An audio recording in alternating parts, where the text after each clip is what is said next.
Good morning, everyone. Really nice to see all of you here.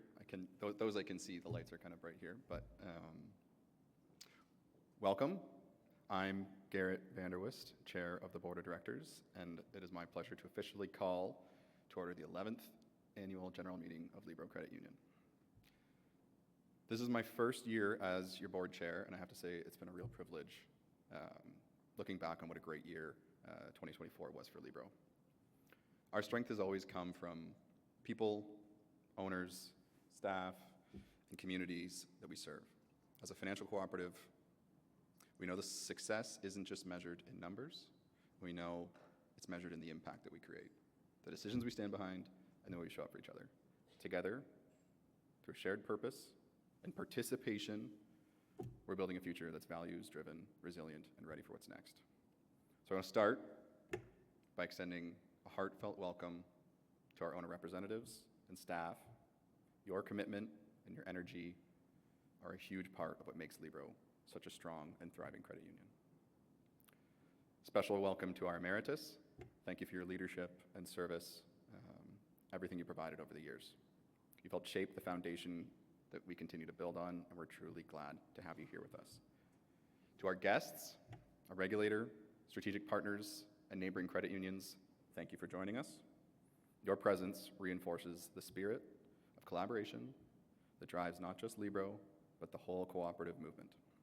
We're grateful you're here, and even more grateful for your continued trust in Libro. Before we go any further, I also want to take a moment to ground us in where we are and give honor to who came before us. At Libro, we believe that reflection and recognition are essential parts of moving forward with purpose. As we come together today to take a moment to recognize the land that we're on and the history that comes with it. That means acknowledging that we are on the traditional territories of the Attawandaron, the Haudenosaunee, the Anishinaabe, and the Lenape peoples. This is an in-person gathering is taking place closest to the lands of the Chippewas of the Thames First Nation, the Oneida Nation of the Thames, and the Munsee Delaware Nation in what we call London. Also recognize that many of you are joining virtually. Hi, everyone. Maybe situated on different Indigenous territories across Turtle Island. We are grateful for generations of Indigenous peoples that have cared for these lands for thousands of years, and we honor their resilience, wisdom, and their lasting contributions to our communities and economies. As the late Senator Murray Sinclair, chair of the Truth and Reconciliation Committee, reminded us, reconciliation is not an Indigenous problem, it is a Canadian problem. As a credit union, we know that reconciliation includes acknowledging the economic barriers Indigenous peoples continue to face across Canada, access to financial services, the ability to build wealth and achieve economic self-determination are still out of reach for too many. These barriers didn't happen by accident. They were created through systems like the Indian Act and the residential school system that disrupted communities and denied opportunities. The Truth and Reconciliation Commission calls for economic reconciliation, and at Libro, we're committed to being part of that. That means fostering financial inclusion, meaningful relationships, and advocating for Indigenous communities to get better access to the financial tools that support well-being for all. Reconciliation is about looking back, it's about looking forward. I personally am a huge believer in the power of Indigenomics and invite all of us to reflect on the role we can play in building and understanding for shared success. Thanks. Now, as we continue, I want to take one moment to reflect on the members of the Libro family that we've lost over the past year. Colleagues, friends, and loved ones who are no longer here with us, but remain close in our hearts. Please join me in honoring them with a moment of silence.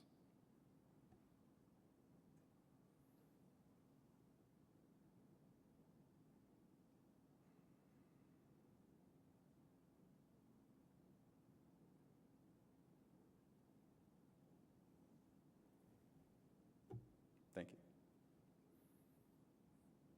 Okay, I want to get things moving, and I'm reminded of James telling me to be quick with this, and so that's what we're here for. Keep this moving. I want to do a quick, short walkthrough of how things will run today, including some helpful details about the technology, voting, and how you can ask questions. Owner representatives should wake up their devices for this next step. Owner reps here in person or joining remotely should have logged into the Lumi voting software and the support email address is on the screen. For folks in person, we also have some tech support in the back at the lobby. When you first log in, you should have answered a test question. And to confirm your access and our attendance numbers, I'm asking owner reps to respond to the question that's on your screen, whether you're joining in person or virtually. Your vote selection will stay on the screen until we close the voting. See any numbers, Janet?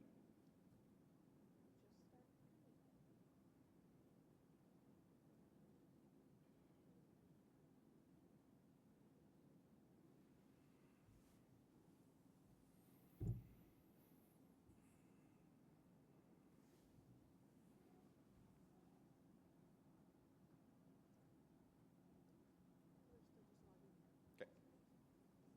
We'll wait a few more seconds.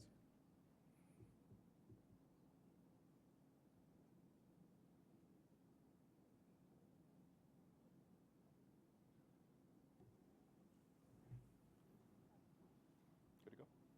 Okay. Voting is closed on that question. Thanks. We're confirming owner representative attendance because only Libro owner representatives vested with the voting rights of our owners may vote on motions and resolutions. If you have questions related to the agenda topics and reports, there will be dedicated times for you to ask them. And when the time comes, you can step up to one of the microphones, 1, 2, 3. And once you recognize, just share your first and last name before diving into your question or comment, and we're looking forward to the conversation.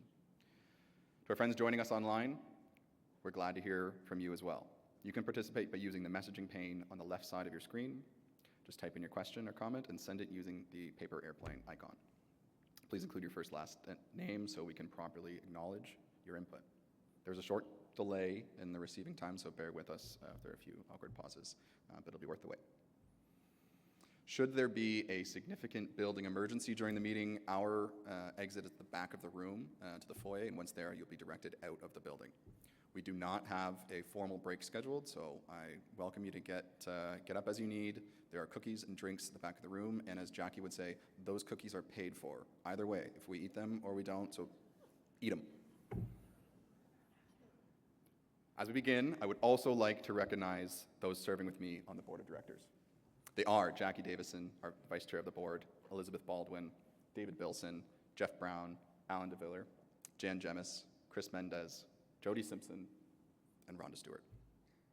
Joining us on stage, we also have Sean Good, our Chief Executive Officer, Janet Johnson, our Chief Financial Officer, and Janet Taylor, our Corporate Secretary. Before we move on, we also want to take a few minutes to shine a light on the people at the heart of Libro, our owners. As part of Courage in Action, we've reinforced our commitment to putting owners first, especially business owners and their families who are driving impact and supporting financial well-being in the communities that they serve. This year, the board felt it was important to include their voices in the AGM, so we're going to share 4 short videos that highlight a range of Libro business owners. Pretty exciting. Let's take a look. Our fitness business operates on Kings. I got it. I'm going to nail it. Okay. We own 2 businesses in Forest, Ontario, and we focus on personal training, group classes, small fitness training, and we have a retail shop. We have workshops focusing on breath work, meditations. We have a little bit of everything. We are all about community. We love to help everybody with their health and wellness goals. We have cost-effective programs so that everyone can feel included. We have a virtual program for the people that can't make it in to see us. We offer something for everybody. We banked with Libro because we felt heard when we shared our story about wanting to open up the business. We feel like we have very close relationships with all the employees, and they have been on our side from the get-go. The perfect home, a home you're proud of, that's comfortable and safe, where you love to be. That's what businesses in the home builder industry want their clients to achieve. Libro Credit Union provides innovative banking and financing solutions tailored to this important industry, along with financial advice and coaching to take your business to the next level. Libro is proud to partner with some of your favorite businesses from the home builder industry, including Melchers Construction, an award-winning full-service design and build company with over 33 years of experience in residential and commercial construction. Donaldson Home Services, London's largest family-owned HVAC and home services provider, helping customers with heating, cooling, plumbing, duct cleaning, bathroom renovations, and more.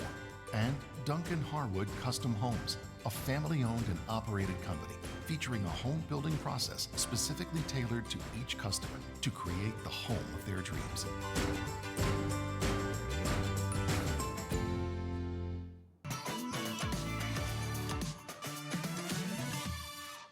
My name is Angela Netto. I am the new owner of Habitual Chocolate here in Woodstock. We are Canada's largest variety of bean-to-bar chocolate bars. We make the chocolate all right here in the house, right from the beans. We do all of our labeling and packaging in-house, so we can do custom labels either for corporate, gifting, or promotional, baby showers, weddings, fundraising. We're looking to partner with any schools or local community groups who need some help with fundraising. I bank with Libro because I switched there from one of the big banks, and everyone at Libro knows my name. I'm not just an account number or just any other customer. I come in, they greet me by name, they ask how the business is doing, if there's anything they can help with, or any ways we can work together, or anywhere I need help. So it's been such a great change from what I've been used to in business banking.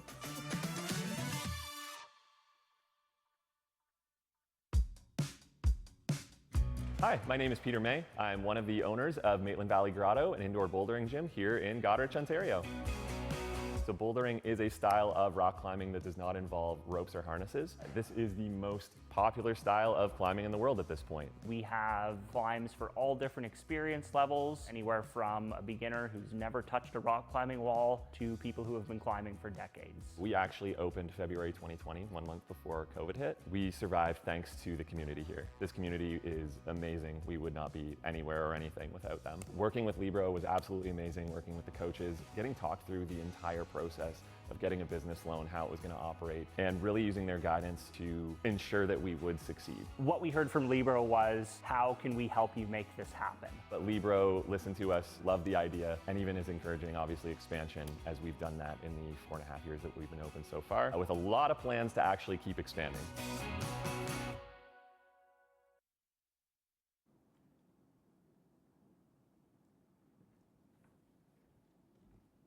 Wow. That was pretty inspiring.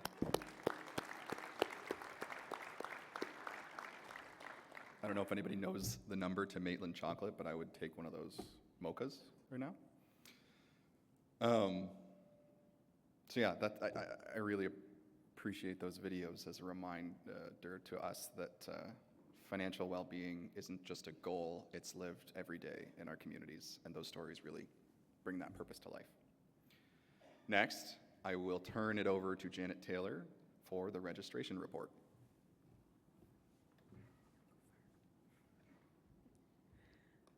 Thanks, Garrett.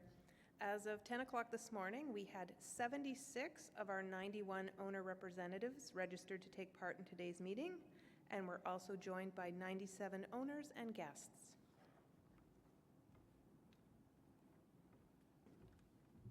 All right. To meet quorum, our bylaws require at least half of our current owner representatives to be here. I'm happy to confirm we've met that requirement. I'd like to note that owner representatives may join the meeting late or need to leave early, which does not affect their eligibility to vote while they're present. As a result, the number of votes cast on a motion may differ from those reported quorum numbers, but we hope that you're all here with us for this morning. That brings us to the agenda, which you'll find on pages 3 and 4 of your AGM workbook, and it will not be asking for a motion on this item, and as such, we'll just proceed with the business ahead of us. Owner representatives, this would be a good time to make sure your voting device is active and ready to go. The minutes of the 10th annual general meeting of Libro Credit Union held on Saturday, April 20th, 2024 are found on pages 5 through 10 of the workbook. The minutes were provided ahead of this meeting and are now asking for the adoption as circulated. Does any owner representative have corrections or questions about the minutes of the last AGM?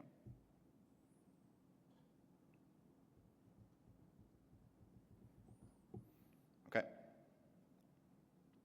The minutes of the last meeting require a vote, so owner representatives should see the voting options appear on your device. You'll be able to vote in favor or against the adoption of the minutes of the last AGM.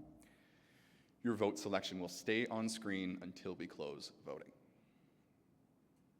I'll pause for you to vote. Once it's closed, we'll share the results.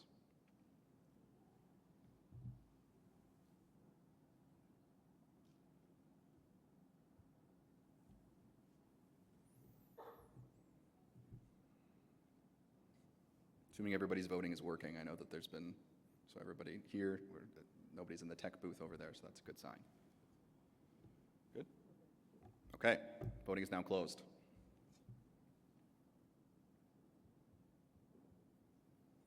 There we go. There was a majority of votes in favor of approving the minutes of the last AGM, so that motion is carried.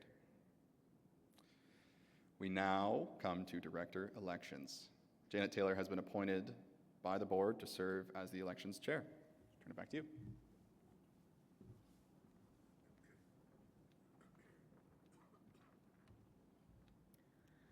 Thanks again, Garrett, and good morning, everyone. Before we begin the election process, I want to acknowledge the thoughtful work that's gone into getting us here today.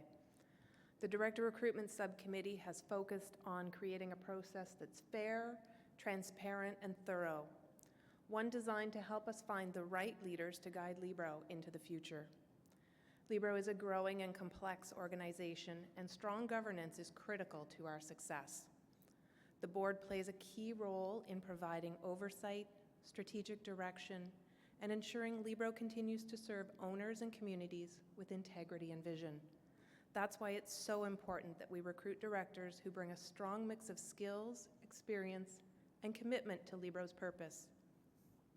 Each year, the subcommittee conducts a skills gap analysis to determine the areas of expertise that will best support Libro's governance. This year, the committee placed particular emphasis on accounting, financial expertise, regulatory oversight, risk management, cybersecurity, and environmental social governance, or ESG fluency. Candidates with experience providing oversight in a highly regulated industry or holding a financial designation such as a CPA or CFA were also highly valued. These skills help ensure Libro's board continues to provide strong financial oversight, strategic guidance, and risk management in an evolving financial landscape. This year, there are 5 vacancies on the board, 4 for a 3-year term of office and 1 for a 2-year term. The recruitment process included a thorough nomination, interview, and assessment phase, with support from ARIA Consulting to maintain objectivity. I'm sure the candidates would let you know it was pretty thorough. It's important to note that even our incumbent directors went through the same rigorous process to ensure their skills remain relevant to Libro's evolving needs. The endorsement process is designed to help owner representatives make informed decisions. Endorsed candidates have been carefully evaluated to ensure they bring the right mix of experience, skills, and leadership qualities to govern Libro effectively. Ultimately, the decision is in your hands, and your vote will help shape the future of our credit union. With that, we now move into the board election process, and I'll walk you through how this will work. You'll find information on elections and candidates beginning on page 25 of the workbook. Terms of office expire for Jackie Davison, Dan Gemis, Chris Mendez, and Rhonda Stewart. The 5th position was created by the resignation of Mary Catherine Cush last May. There are 8 candidates for the 5 open positions, and they are Rachel Burdan, Stan Bryan, Michael Campbell, Jackie Davison, Dan Gemis, Roman Lalick, Jacqueline Peterson, and Rhonda Stewart. In line with our bylaws and election rules, nominations from the floor are not part of today's process. So instead, we're set to move forward with the vote after hearing from our candidates. Each candidate has up to 3 minutes to share their vision and why they're seeking a seat on the board. You'll hear from them in alphabetical order by surname, just as they appear in your workbook. So first, we'll hear from Rachel Burdan.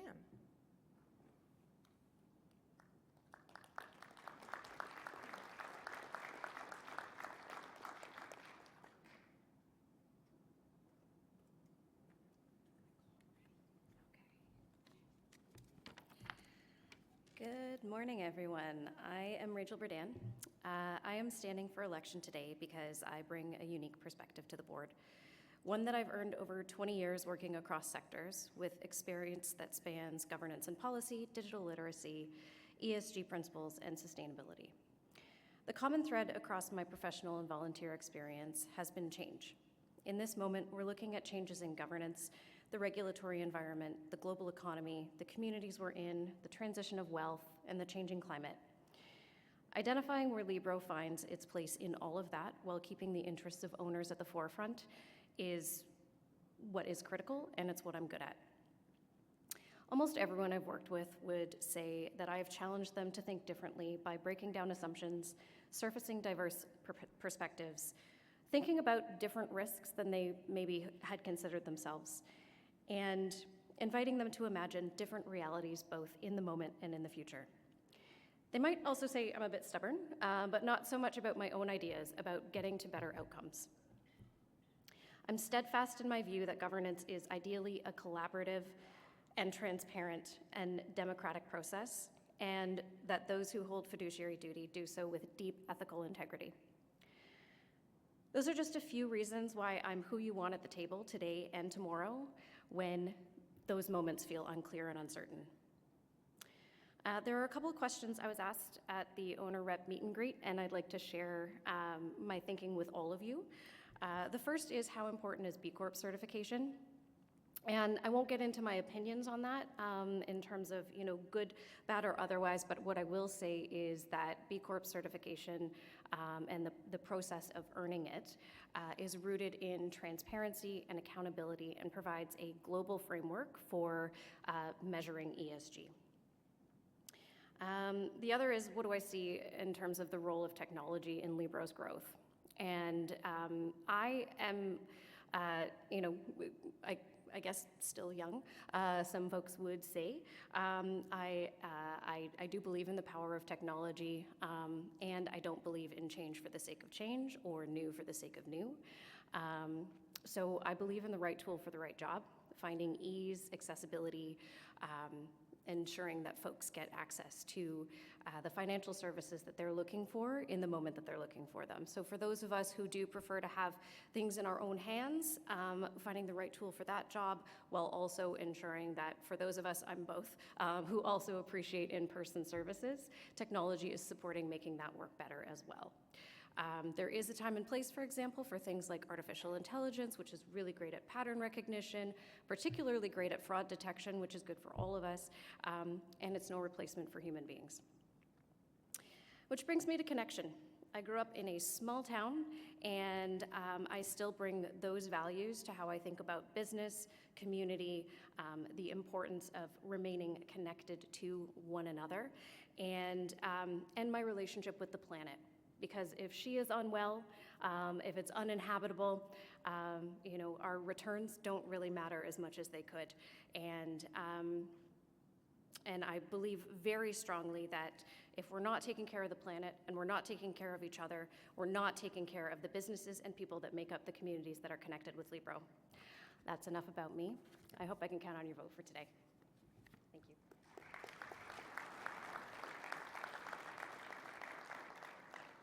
Thank you very much, Rachel. Next, we'll hear from Stan Bryan.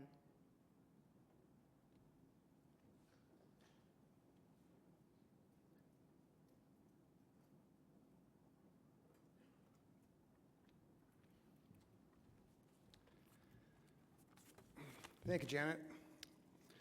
Good morning to all of you who are part of the Libro family gathered here in London, and to my fellow owner representatives, including those who are following online. You're participating in an important task which will shape the Libro board going forward.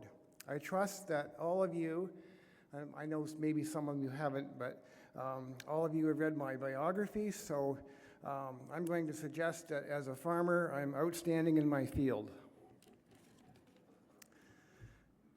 I'm running for the board because I think that Libro needs someone from the primary producer sector on the board, and through my farm organization work, I know the leaders of the Ontario ag sector personally, especially the commodities that I produce, again, through my farm organization work, I know who the farm leaders are, and I see the trends right away, like at the border when the tariffs are put on the livestock trucks.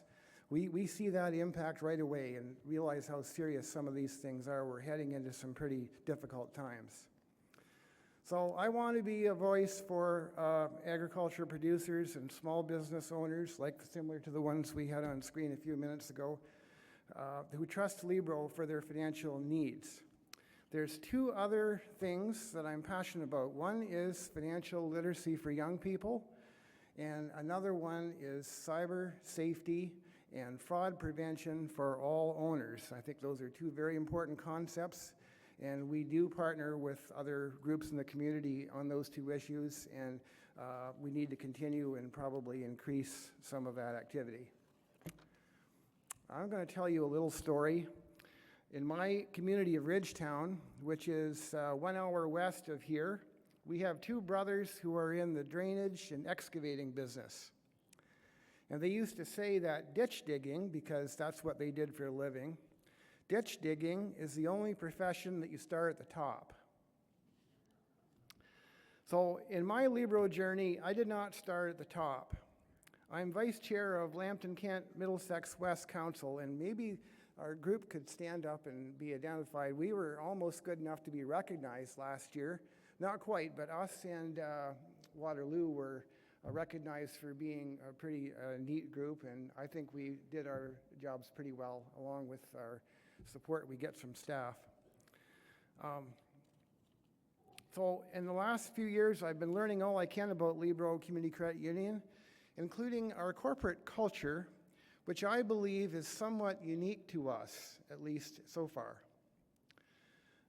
I took the governance training courses, as most of you have. I got to know the staff both at the branch and the head office level, and I served on the Fall Forum Committee. And now I believe I'm ready to be a Libro director. So I guess I'm running out of time. Yeah, I've got a lot more to say, Janet. Condense it. We'll do that. So I can assure you that if you trust to vote for me as a Libro director, I will be as outstanding as I can be as a Libro director. Thank you for your attention. Watch your step. Thank you very much, Stan. Now, Michael Campbell.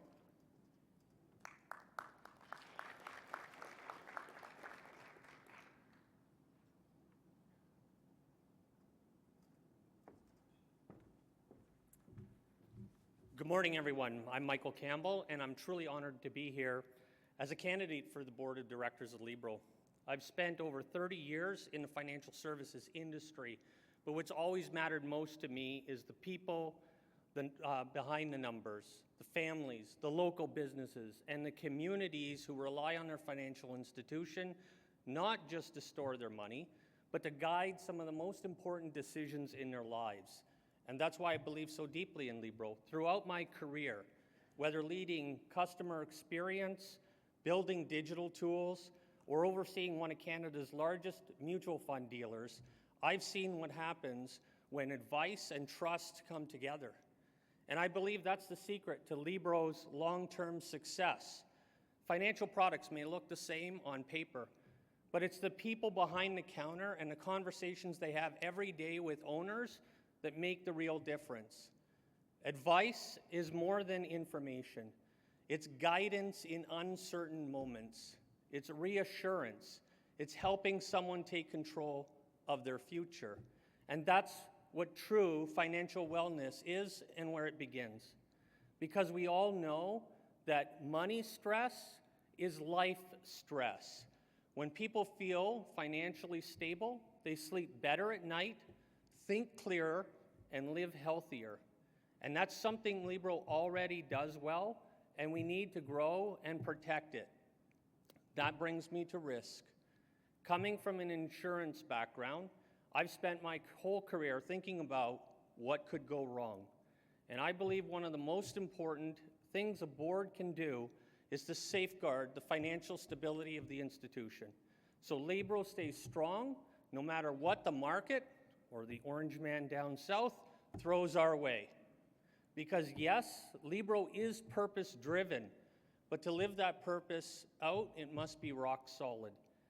It's not just an institution, it's where people keep their life savings, their trust in their future. I do believe in smart growth, but not for its own sake, but to reach more people, more communities, and remain relevant in a rapidly changing world. And that means staying competitive in digital, investing in experiences and tools that improve the owner's experience, and making sure we don't leave anyone behind, especially younger generations who bank differently. You won't find a lot of flash in me. What you'll find is someone who listens first, speaks plainly, asks good questions, and never forgets who we're here to serve.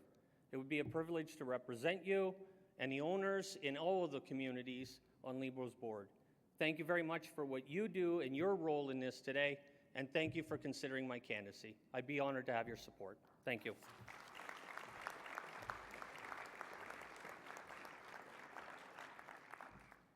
Thank you, Michael.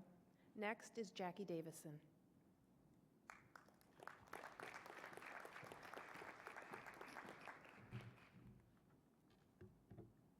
Good morning, everyone. In preparing to run for re-election this year, I have spent a lot of time reflecting on my why and why I want to continue to serve you on your board. My mind kept on returning to the ancient Japanese art of kintsugi. This 500-year-old tradition mends broken pottery with gold lacquer, which enhances imperfections and breaks rather than concealing them. I'm drawn to this concept as an imagery of life's journey. We all have imperfections and cracks, and we all deal with them in different ways. Instagram would have us use a filter to reduce the appearance of laugh lines. Photoshop would just simply erase them altogether and pretend they don't exist. But kintsugi says we need to be authentic self and enhance our life's journey. Over the past week, we have sent the stock markets around the world react to the uncertainty caused by President Trump's tariff announcements. I'm not thrilled about my portfolio, but I look at the gold inlay of my experience. We survived the crash of 1998. We survived the crash for 9/11. We survived the crash for 2008. We survived the crash in 2020, and we will survive this one as well. I realize that my years bring with it a wisdom to react proportionately. It also brings a wisdom that we must plan for the inevitable, that there will be sunny days and rainy days, good years and bad years. My journey with Libro Credit Union began in 2009. Over that time, I have worked with 3 extraordinary CEOs, Jack, Steve, and Sean. But I like to think that I've also had some influence in making Libro the successful business it is today by encouraging authentic analysis and prudent business strategy. In a season where many credit unions across the country are struggling with profitability and growth, Libro continues to show solid leadership, strong financial performance, and sound business practices. I really want to be here for the next chapter. When I first asked you for your vote, I shared that I had a head for numbers, a heart for community, and hands to serve. Today, I'd like to add my soul, that intangible thing that's hard to define but makes each of us unique.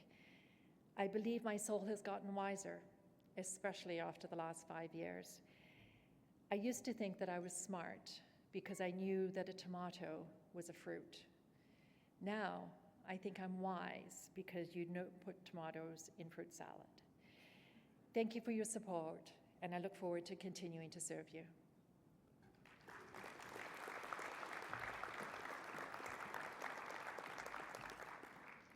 Thank you, Jackie. Some wise advice there on the tomatoes. Now we'll hear from Dan Gemis.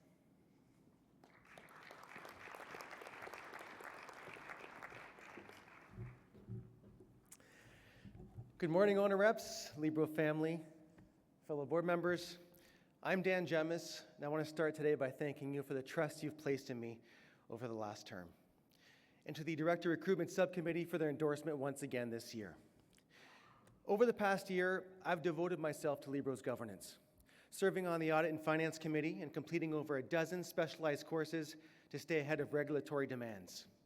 In that role, I've overseen risk management, capital strategy, and financial reporting, skills I bring from a career spent founding, scaling, and acquiring complementary businesses. Along the way, I've navigated complex finance and compliance challenges, bridging the gap between hands-on entrepreneurship and the regulatory side of credit union oversight. My companies have created local jobs and raised hundreds of thousands of dollars for local charities, because prosperity and community impact go hand in hand. Let me quickly share how I first discovered Libro, because it speaks to why I'm so passionate about our future. Many years ago, my businesses were banking with a large blue financial institution. We were growing fast, but as our success expanded, service felt more transactional, less personal. During a local chamber board meeting, a fellow member who at the time worked for Libro had asked one simple question: have you considered Libro? That question changed everything. From our first conversation with the Libro team, we realized that it would be a different experience. They didn't see us as just another account. They saw us as a partner. Over the past year on the board, I've only grown more convinced that relationship-focused banking, anchored by strong financial discipline, is exactly what local businesses, owners, and families need to thrive. Now, looking ahead, we'll tackle both challenges and exciting shifts, like AI-driven services, an industry grappling with consolidation, and evolving risk oversight. My first-hand business experience means I'm comfortable adapting to change, embracing innovation, and keeping the human touch that sets Libro apart. I'm committed to leveraging these developments responsibly, enhancing owner success, while never losing sight of our people-first roots. We have an incredible slate of candidates this year, each with their own strengths, but with Libro's renewed focus on entrepreneurs and local business, my track record, launching ventures, bridging business with responsible finance, puts me in a very unique position to guide us into this next chapter. I've lived that journey, and I want to keep bringing it to life for our owners. So thank you for your time, for your faith in Libro, and for considering me for re-election. It'd be an honor to continue serving and ensuring Libro remains the most vibrant, community-centered financial institution in the province. Let's keep building a future where every local business, every owner, and every family continues to thrive together. Thank you.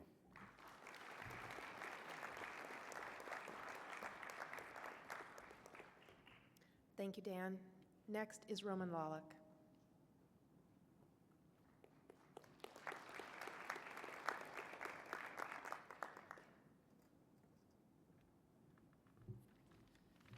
Good morning, Libro. My name is Roman Lawlich, and it is an honor to stand before you today as a candidate for Libro's Board of Directors.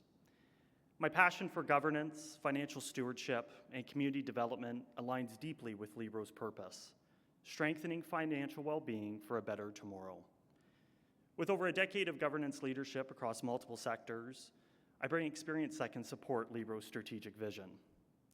Like many of you, my Libro journey is personal. In 2019, I joined Libro's governance team and witnessed firsthand the power of credit unions in building resilient communities. Since then, my commitment to Libro's vision, growing prosperity for owners, businesses, farmers, and local economies, has only deepened. For the past 5 years, I have served as an owner representative for the Lambton-Kent-Middlesex East region, and during this time, I have worked to strengthen Libro's governance, including 3 years as chair of the Director Recruitment Committee, and most recently as chair of the Governance Review Task Force, whose recommendations are before this very meeting. Beyond Libro, my career has been dedicated to governance excellence.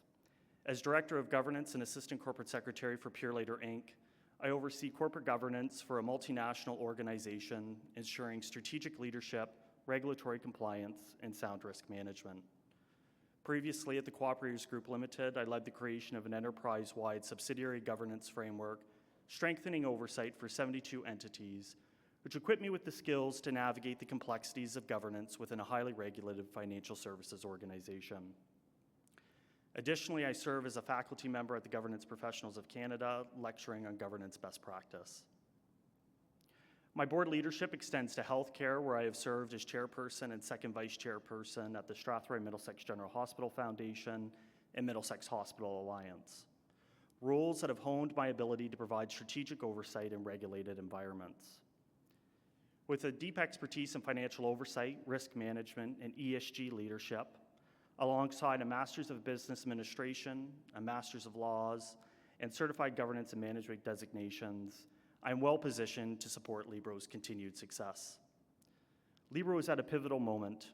As we navigate digital transformation, regulatory shifts, and evolving ESG expectations, we must stay true to our cooperative values. I am confident my experience, strategic insight, and passion for governance can help Libro continue to grow and serve its owners effectively. I'd be honored to contribute my expertise to Libro's Board of Directors, and I thank you for your time, and I look forward to earning your support.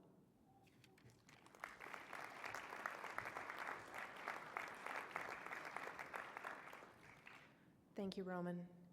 Next is Jacqueline Peterson.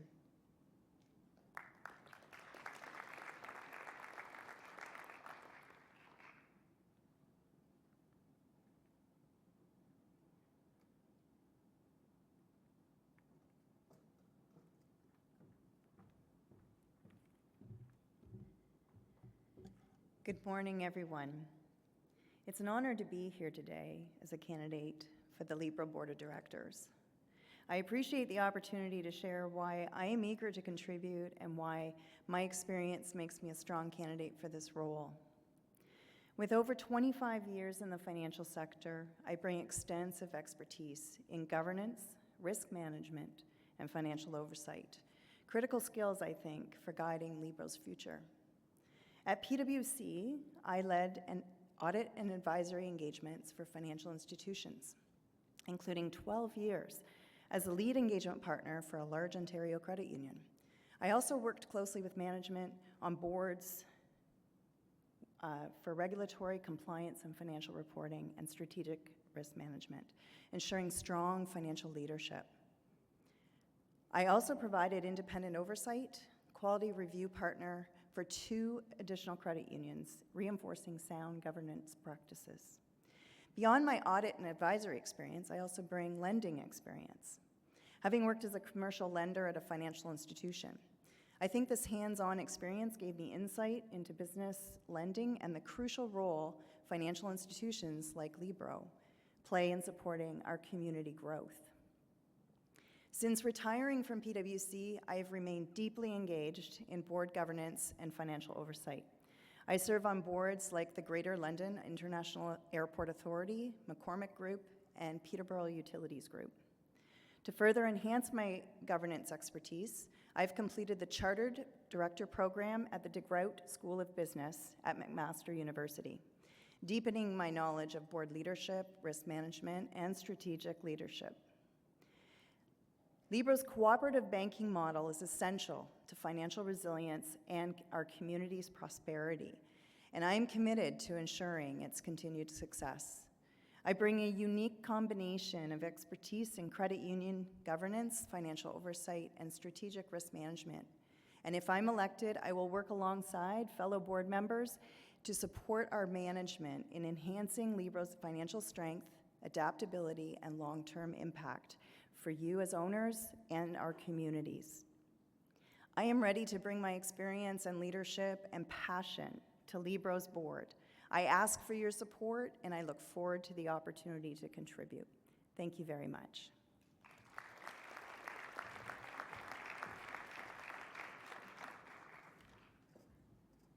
Thank you, Jacqueline. Our final candidate to speak is Rhonda Stewart.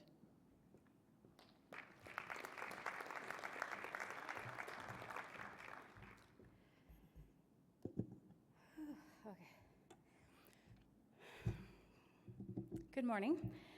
Thank you for being here today. Please bear with me if I sound nervous.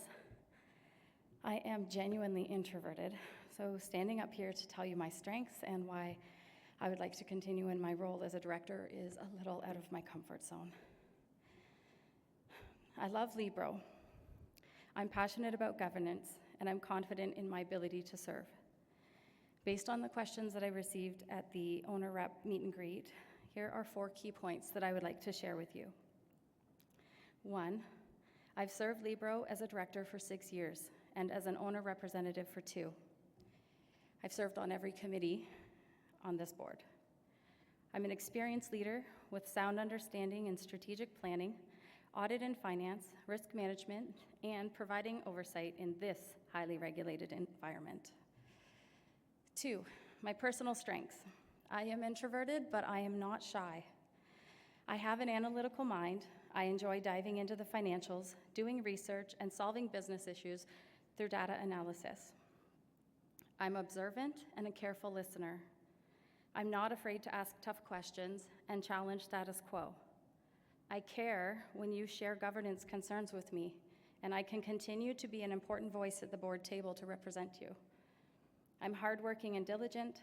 I have a servant leader heart and love mentoring new board members. When a need arises, I naturally step up to serve if it's in the best interest of the team. 3, geographically, I represent small and rural towns. Personally, my family lives in Elgin County, and we run a small business there as well.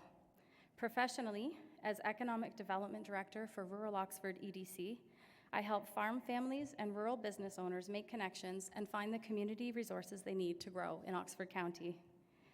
4th, our future. Libro is in a strong position today, and as a purpose-driven cooperative, we need to work together on forward-looking strategies so that Libro can continue to meet our communities, our small businesses, and you, our owners' needs. Attracting 3-pillared owners, enhancing our digital capability, and ensuring Libro is in position to scale are all ways that we can stand strong for the long term. Lastly, words to live by. It is written that to whom much is given, much is required. This verse is what guides me to embrace responsibility and cherish the opportunity to be a good steward wherever I go. Please vote for me to stay so I can continue to serve you on Libro's board. Thank you for your time.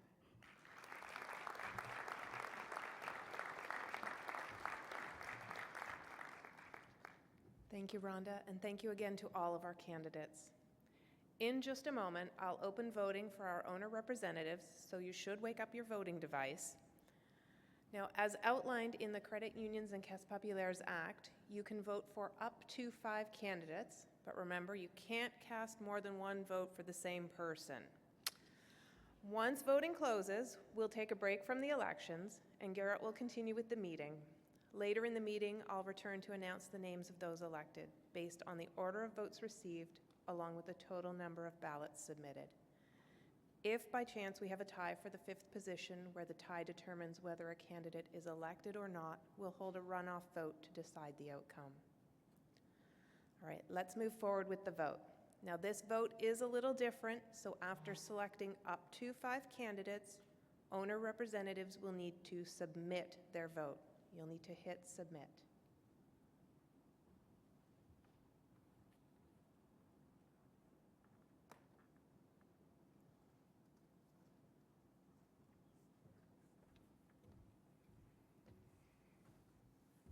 Thanks, Janet. Thanks, everyone. Before we go back to the meeting, Rhonda referenced it. It takes a lot of courage to stand up here and talk about your values and for your peers. So I want to give one last hand to all of our candidates. Thank you so much for participating in the process. And thank you, owner reps, for fulfilling your important role in electing the board of directors.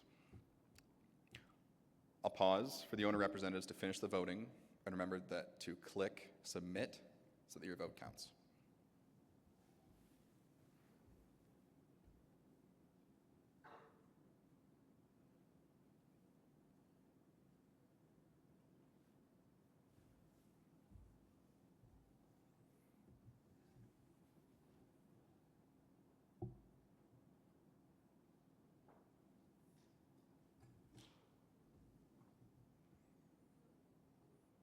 I'm seeing lots of cookie eating back there, and I appreciate that.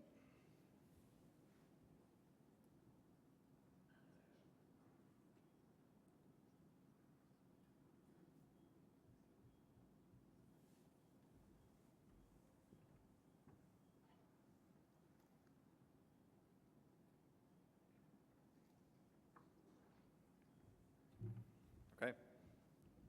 Voting is now closed. We will continue with our meeting, and we'll bring Janet back up when the results are ready to be shared. I now have the privilege to share the report of the Board of Directors with you on behalf of the entire board and say thank you. As this was my first year as your board chair, I also want to thank all of you here today. Your continued belief in what Libro stands for is what drives us forward. And over the past year, that belief has mattered more than ever. So much shifting around the world, economic pressures, global uncertainty, staying grounded in our values has been critical. And that's exactly what we've done. Libro's strength continues to come from the clarity of our purpose and the people who bring it to life every day. And Libro's impact has never been just about financial performance. It's been about the choices that we make, how we show up in community, how we lead with values, and how we stay true to our purpose in everything that we do. As board chair, I see firsthand how important it is to stay grounded in that purpose, and especially when decisions are tough and the path forward isn't immediately clear. In a complex environment, good governance means asking the right questions, thinking long-term, and keeping owners at the center of every decision. That's the mindset I bring to this role, and I'm proud to say that's the mindset I see from this board every day. In 2024, a big focus of the board was supporting the launch of Courage in Action, Libro's new enterprise strategy that is bold, future-focused, and grounded in where we can make a difference, where we can move the needle, and who we are. We had good discussions at the board level, challenging where we needed to, and always looking ahead to make sure Libro is set up to thrive in a fast-changing world. We also led a full review of our governance structure, and with the help of the task force, made up both of directors and owner reps, did thoughtful work, raised important questions about how we stay democratic, responsive, effective, and grassroots as we grow. The proposal you'll vote on today through the special resolution is a result of that work. And I want to thank everybody who leaned in, asked tough questions, insisted that their voice be heard, and helped shape where we go next. Throughout the year, the board stayed focused on our core responsibilities: risk, oversight, long-term resilience. We approved Libro's 2024 recovery plan and monitored compliance with the Sound Business and Financial Practices Rule. We continued building a strong relationship with our regulator, the Financial Services Regulatory Authority of Ontario, and we welcomed FSRA to our December board meeting. And Jackie Davison represented Libro at the Directors' Conference, sharing our perspective on what it takes to lead in today's credit union system. We also continued building future readiness at the board level. We took part in cyber crisis training, stayed up to speed on the many market trends, and heard directly from sector leaders like Jeff Guthrie at the Canadian Credit Union Association. In a space that's changing fast, we know it's our job to stay curious and stay ready. And we're not just showing up, we are engaged. Our board engagement score this year came in at 90%. That doesn't happen by accident, and it's a result of a culture where directors ask good questions, challenge constructively, and genuinely care about getting it right for Libro and our owners in the short term and the long term. To my fellow directors, thank you for your commitment and your honesty, your leadership, and showing up with your true selves. You've made my first year in the role a great one, and I'm really grateful to be part of this team. To our owner representatives, thank you for your commitment that you've shown to Libro's purpose. So the work you've done doesn't end. It shapes how Libro continues to grow and lead and stay connected to our owners. 2024 was a year to celebrate, and not every credit union can say that. I'm really proud of this organization. We set a new direction, we advanced how we govern, we strengthened relationships across the sector, we stayed true to the values that make Libro different, and we reinforced the foundation for Libro's next chapter. We're proud of what we've accomplished, and we're excited for what lies ahead. Thank you.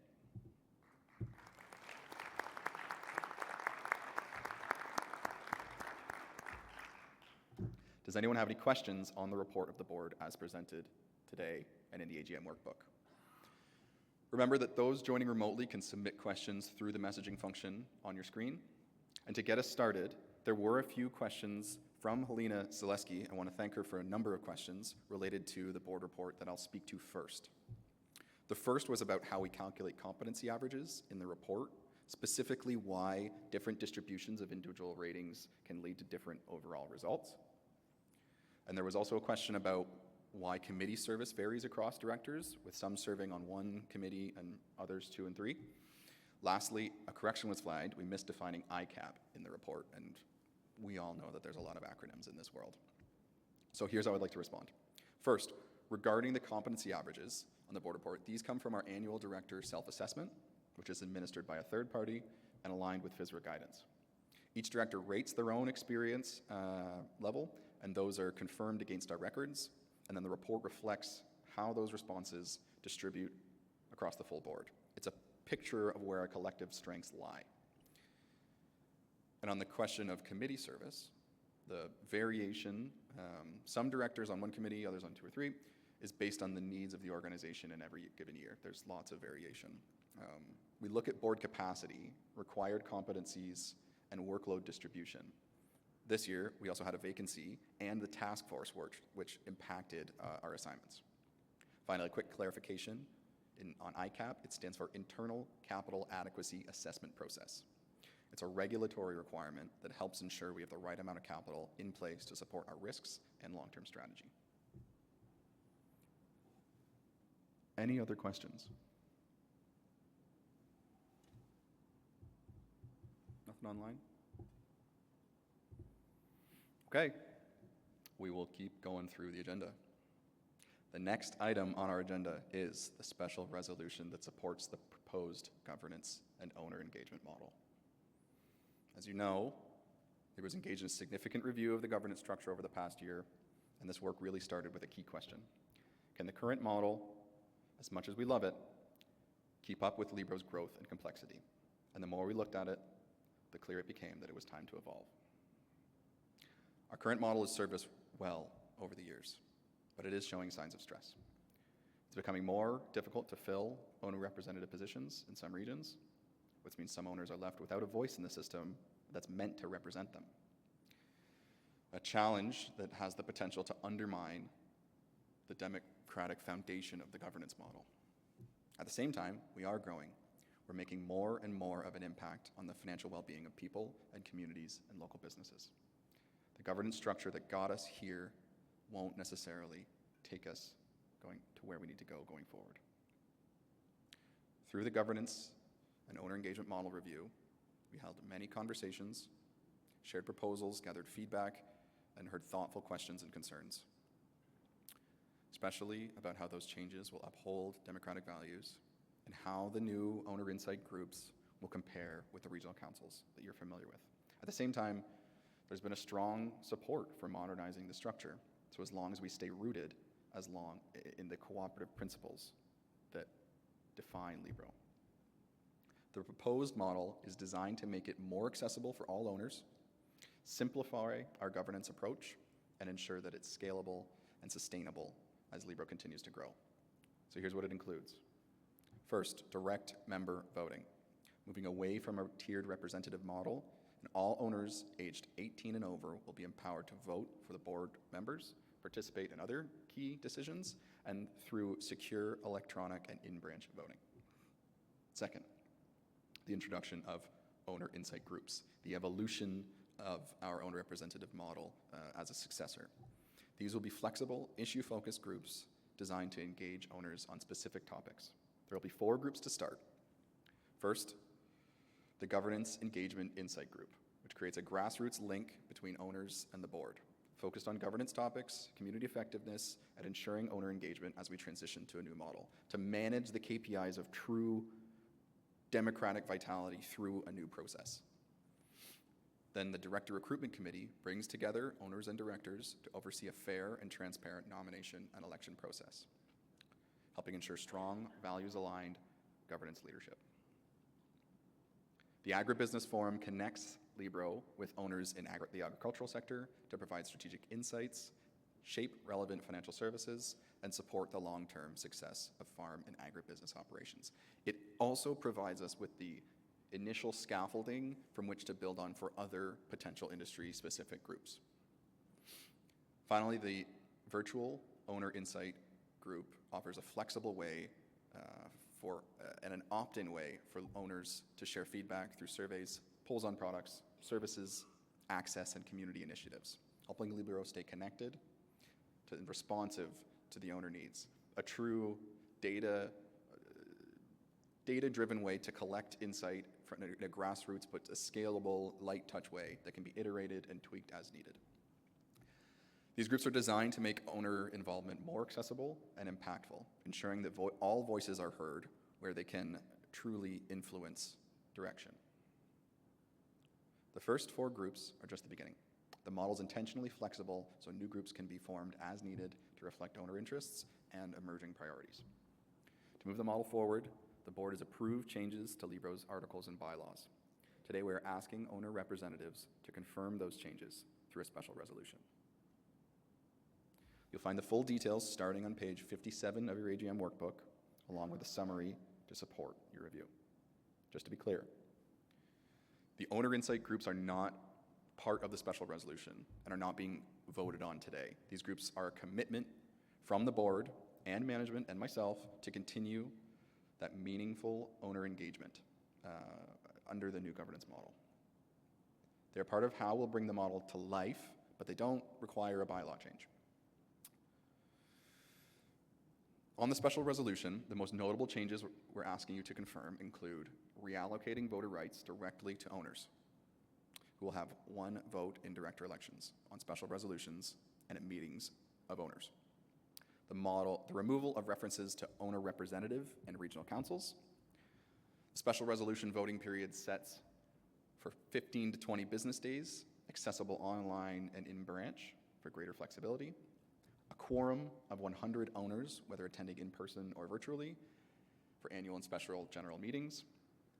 Updated director nomination and election processes designed to be more accessible, transparent, and inclusive. Giving more owners the opportunity to choose board leaders who reflect their values and interests. Assuming the changes are approved today and we receive the necessary regulatory confirmation, we expect the new governance model to take effect in 2 to 3 weeks. We'll launch the governance insight groups to support the implementation, provide feedback, and help define success over time. I'm pleased to share that the inaugural members of this group were selected by our current regional councils in a democratic, meaningful way to bridge our existing structure with a new model. So thank you to everyone who put their name forward for that process.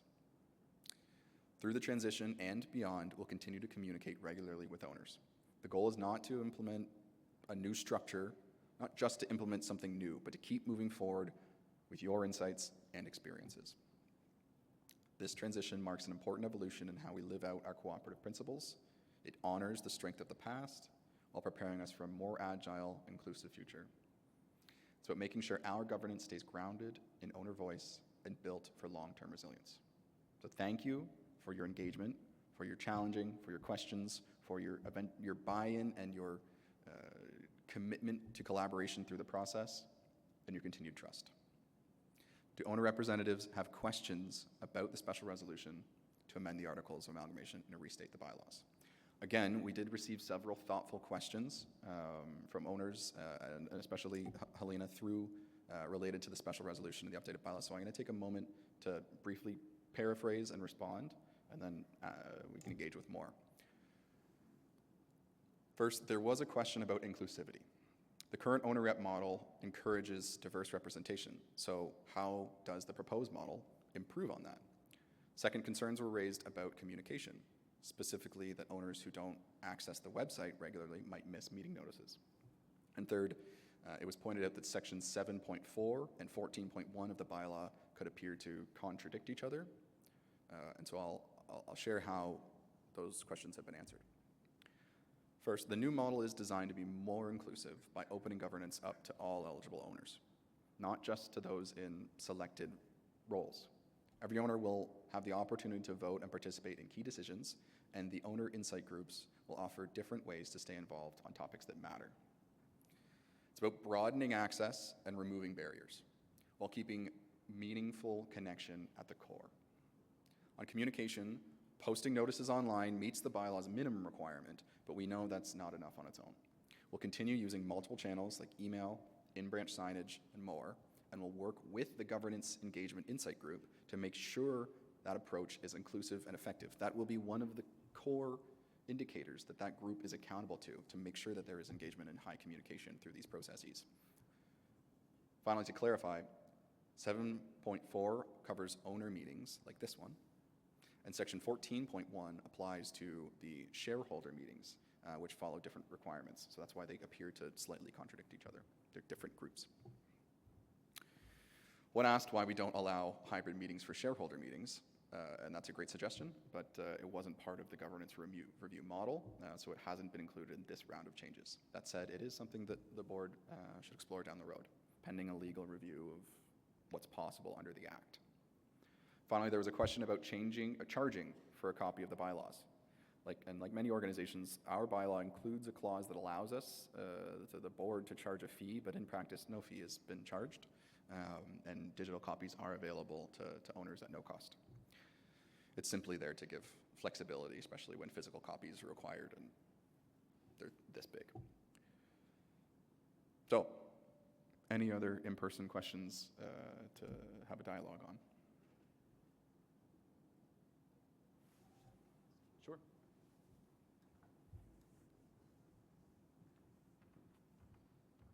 So we have a question from Dave Zenger asking for some information on the $5 membership share requirement, and I believe Sean is going to respond. Yeah, thanks for the question. It actually connects with the difference in our cooperative banking model relative to other financial institutions. So we don't just have customers, we have owners or members, as the Act refers to them. And so the practice in credit unions across Canada is that every time somebody joins the credit union, they also buy a share in the credit union. And it's on that basis they get to vote as shareholders, et cetera. And so the $5 amount is not a change in the bylaws. That's been the case for some time, and it would be consistent with other credit unions in Ontario and across Canada. Thank you.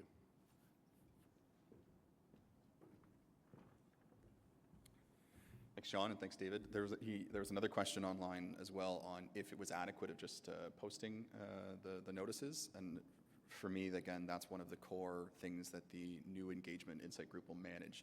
It is not adequate to just post, here's the date of the AGM, and that's it. There needs to be real engagement and a process to drive owners to be able to know about that and to come out in multiple different channels. I hope that answers that question.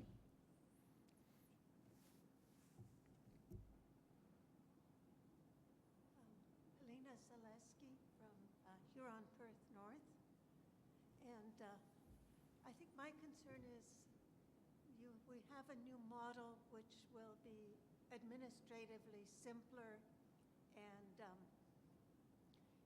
easier to grow and scale. However, the concerns that were raised with the current model will still continue. Some of the concerns are there's been excellent communication between the councils and the board, and no method of communication between owner reps and owners. Whereas in the past, owner reps were available, there were meet your owner rep days, and other ways of engaging, especially when the councils were branch-based, and there were simple things such as having Huron-Perth North Council at gmail.com, so owners could communicate anytime with the council without releasing personal information. So there's lots of fixes, there's lots of ways, but engagement is a two-way conversation. It is not posting information, it's not sending out emails, it is not giving the opportunity to respond to surveys, which every time I buy groceries, I get an invitation to complete a survey. It's meaningless. It's not engagement. Now, there may be critical questions that can be addressed that way, but it's not a replacement. Much has been made of unfilled roles on councils. Well, look, there's been no way of communication between owners and owner reps since, I think since COVID killed the Meet Your Owner Rep days. Councils depend on evergreen lists, which are not evergreen. There's never new names added. In our council, at least 5 of us have never been on an evergreen list. They have been recruited through various contacts of current members.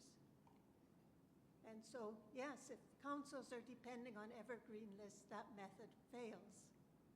If we're going to depend on evergreen lists for the board of directors, that has to be fixed. Also, a lot of the directors and the candidates are former owner reps. So that has been an important recruitment process. So there's a lot of these types of questions and concerns that are not addressed.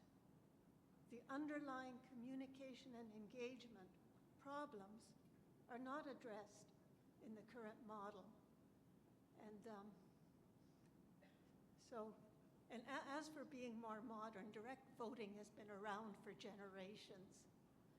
So let's not do the smoke and mirrors, but talk about scalability and really approach that question of owner engagement much more constructively. Thank you. Thank you so much.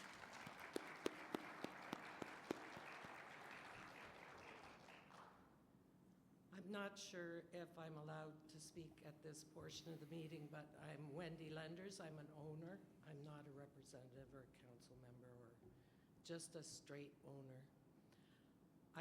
So I'm allowed here?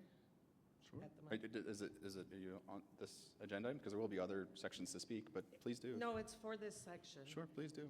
Sort of following up on what she has said, the concern with not all the council positions have been filled, so we already have a lack of participation, and I'm concerned, like I've always looked to my councils to be the informed ones, to come and make an informed vote. We have a vote in front of us right now in our country, and the concern is that people come and make an informed vote. I'm not sure what the participation would be like in the future when it's dependent on all owners to make an informed vote. My other concern is with the communication or the engagement, as she referred to it. As someone who doesn't bank online, I'm not using online, I'm in the rural area, I don't have internet I can depend on, so I'm not dependent on internet. And the lack of communication, the lack of ability to engage and to inform owners has to change if you're going to go to this. There's been changes made in the past that, as someone not online, I was not aware that our branch didn't do business on a Saturday anymore until we went to do business on a Saturday. I used telebanking, and I didn't know it had changed until I called the number to do some telebanking and found out, no, the service isn't there anymore. So the communication has been lacking, and you need to find ways to improve that if you're moving forward with what you're discussing. Thank you. I totally agree. Thank you.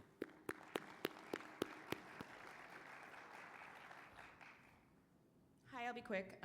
Many know me. My name's Alisa Burke. I was the chair of Waterloo Council for many years and have been fortunate enough to be an owner rep. I think the one vote is amazing. I understand people in rural areas, and as a whole, yes, Libro does have to do better with communicating more consistently with sort of the masses, if you will. Being on council, I've had the privilege to hear about things coming up at council meetings. And independently, if I wasn't, I don't think I would. And I do get the odd piece of mail, which is great, but that is an area where we need to do better.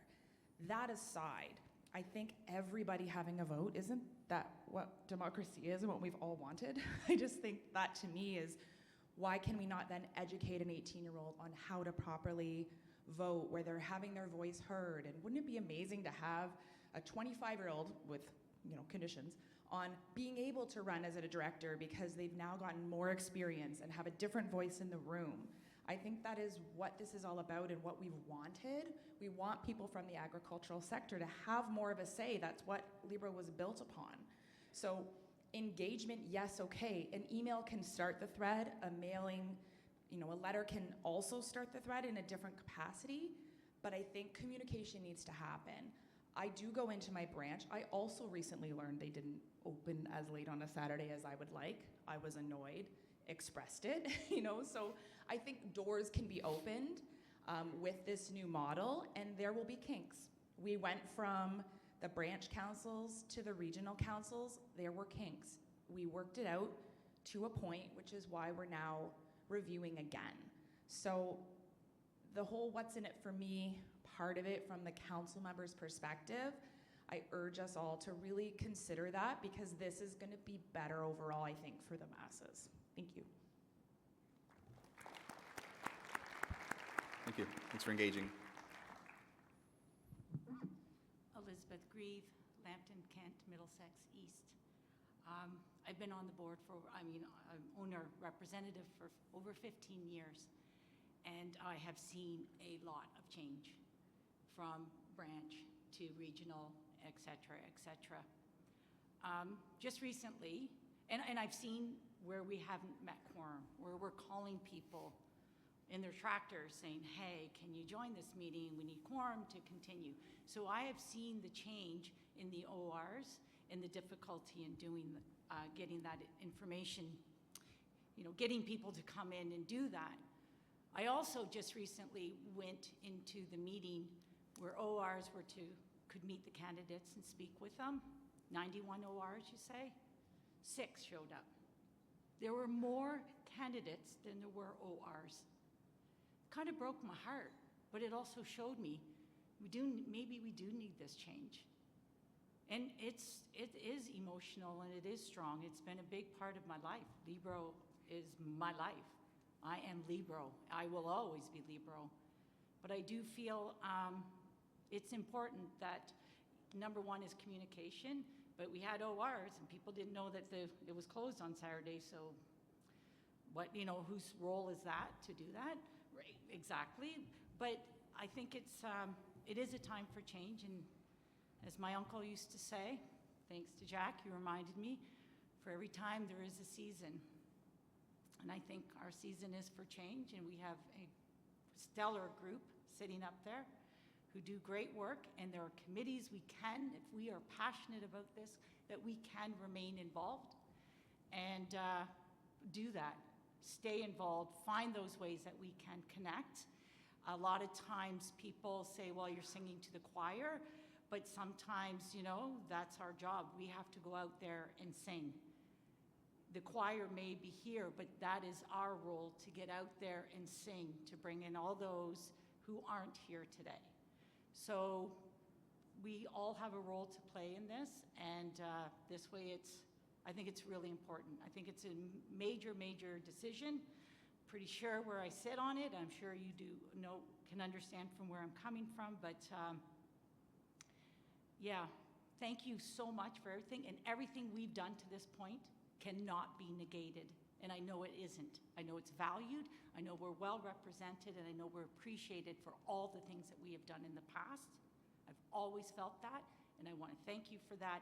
And depending on the outcome for today, just know that Libro always has our back.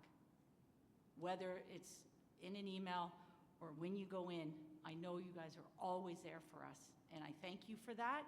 And I really, really want people to really think before they hit their final decision today, and do what's best for all of us as a group, because we are Libro. Thank you. Thank you.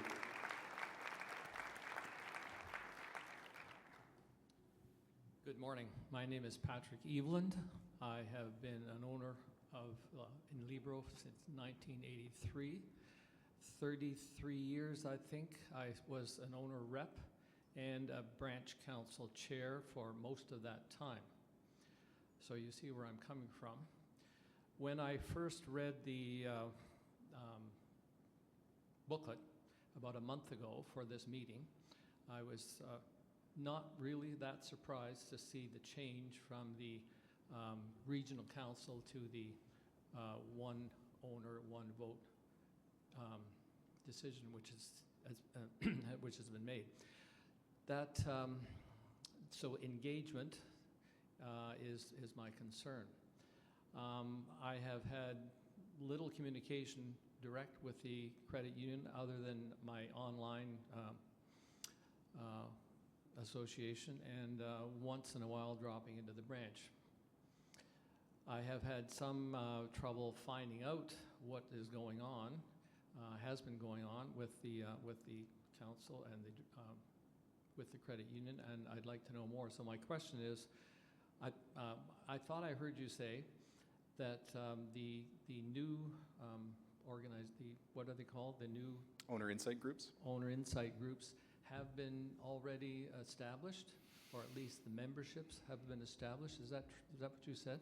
So there are 4 that have initially been proposed. The one I think you're referencing is the Governance Engagement Insight Group. Yes. So that one took 1 or 2 owner reps from each council and kind of said, okay, this is the group that's going to establish a set of key indicators for real engagement, strong communication with owners, and kind of that grassroots connection as like the successor to what the owner rep councils did so effectively. And so that one has been established, and then the other groups have been established without members. But that is the kind of framework that's proposed. So the one I'm interested in has been established. For the first, version of that group, the hope would be that is eventually many more people are able to engage with groups just like that. So my question is, how does one get noticed by that group? How does one get input into that group? That's my question. So over the last number of years, I have looked for some kind of communication from the credit union directly from Libro, newsletters, what's happening, and so on. I've had even trouble online finding out who is on the regional council, my regional council. Once I found the names, and other times I looked for those names and so on. I haven't been able to find those. So it's some difficulty without walking into a branch, and which I did recently in order to get to this meeting. I walked into a branch and spoke to the branch manager. How do I get to this meeting? Because I had no knowledge of how to do that.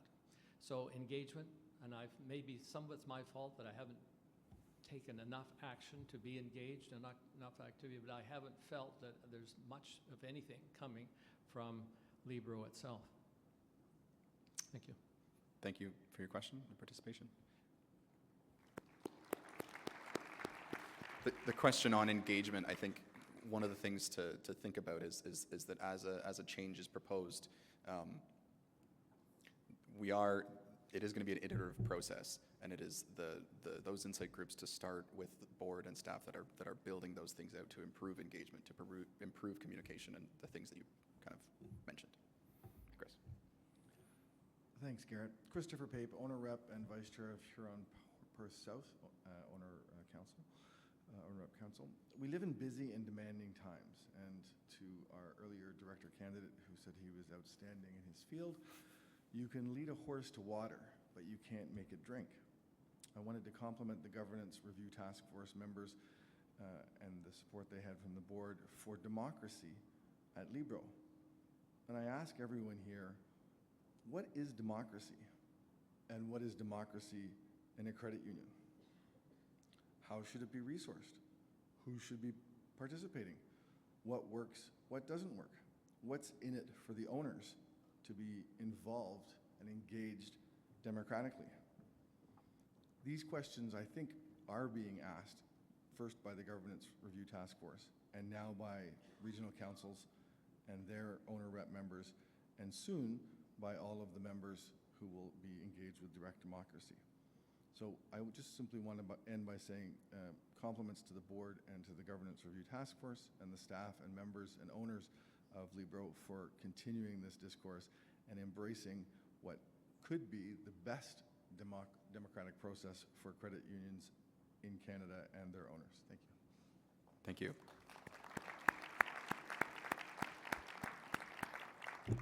Wouldn't that be something?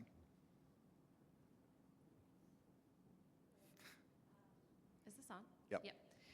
Rachel Burdan, we've already covered that.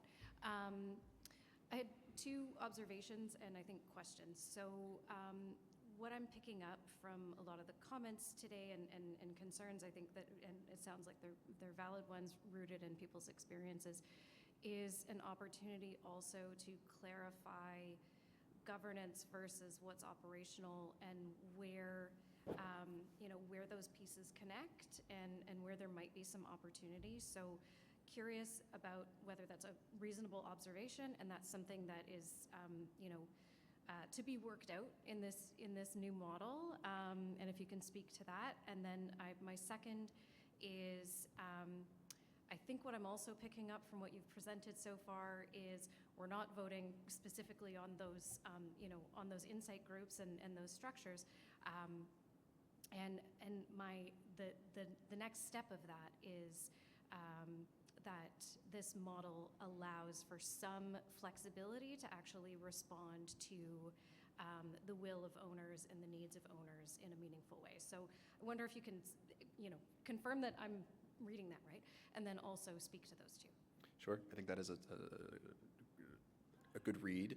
One of the things that the task force was really keen on was we all serve in a kind of an owner role and a customer role. And separating, sometimes that gets blurred. And I think we're hearing symptoms of that as we're talking of what communication am I getting? I want more. I want to engage in different ways. And so simplifying to say this is the owner role and this is a role where you can engage as in a meaningful way and with different hats. So for me, I think that is valid. And yes, what we are proposing to vote on today is the bylaw amendment. And like we've said, the insight groups will be spun up quite quickly after to own, good execution of the process, and it will be iterative, but that's the courage that we need to have to say there will be a process here and there will be engaged people working towards something. So I hope that answers your question. Thanks. Thank you. Dave Zenger from the Waterloo region.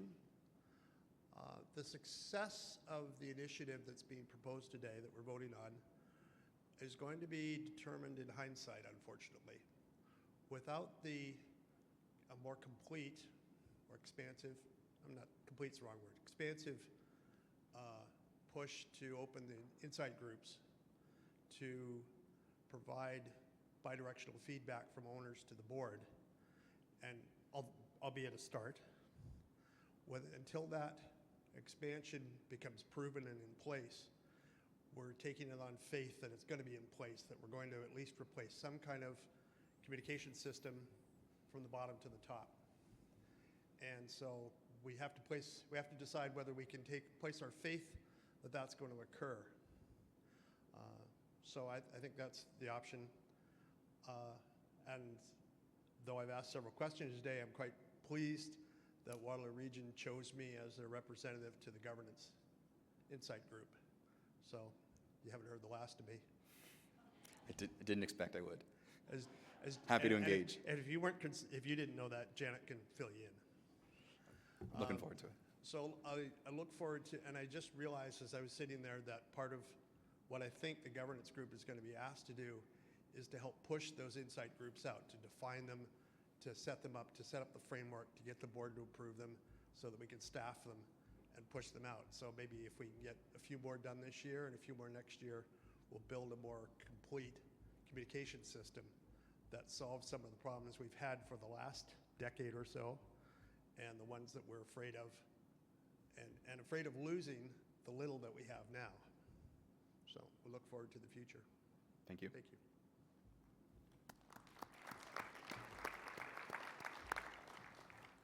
Hi, Rick Martins from Waterloo. Apologize for my hoarseness here. What I'm hearing is people are afraid that their voice is not going to be heard, or the way that they could communicate before is going to become obsolete because we're just going to stop talking. Is there a way that maybe Libro can give a commitment that, you know, there's a 1-800 number, or you can still come speak with your manager at in branch, or you know, your owner reps that, you know, where your owner reps, you know, there's still an avenue where they can communicate, because I think if you can do that, I think the whole thing of faith that Dave's talking about will become a little bit easier to believe. Totally.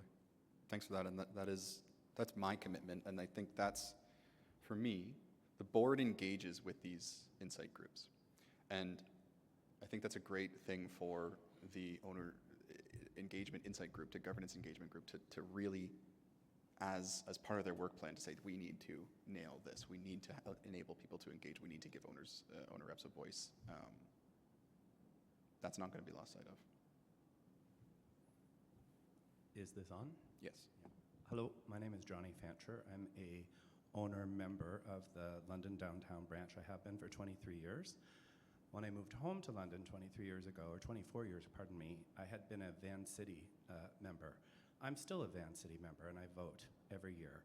Van City notifies me and all members months before the election that they're looking for directors. Every time I log into my automatic banking, I'm told they're looking for directors, and now that the election's actively taking place, I get to see who all the candidates are, and I'm kind of forced to make a decision, do I want to vote now or not? So from an engagement perspective, this makes a lot of sense. For 2 years, I was an owner representative in 2015, 2016, London downtown, and I loved having a voice. And I come every year, and I now feel like I don't have a voice. I love that I get to vote at Van City. I don't like that I don't get to vote at Libro. Earlier today, when we heard the opening count of how many owner reps are participating today, I did the math and it was about 83.5%. I don't remember the head count of the other members and guests who are here today, but it was a number that was probably equal. So I would say that we have a whole lot of people in the room today who probably would like to vote. And I'm asking our owner representatives to take that into account today. As well, staff will vote in elections. There's going to be no shortage of opportunity to participate in the governance framework moving forward. I trust our board. Owner representatives don't have to do the same kind of director competency skill set that our board does. I trust our board, I trust our leadership team, and I expect that much diligence went into this to put us in a solid position. So if I could cast a vote today, I would be in support. I'm asking the owner reps to do that on my behalf.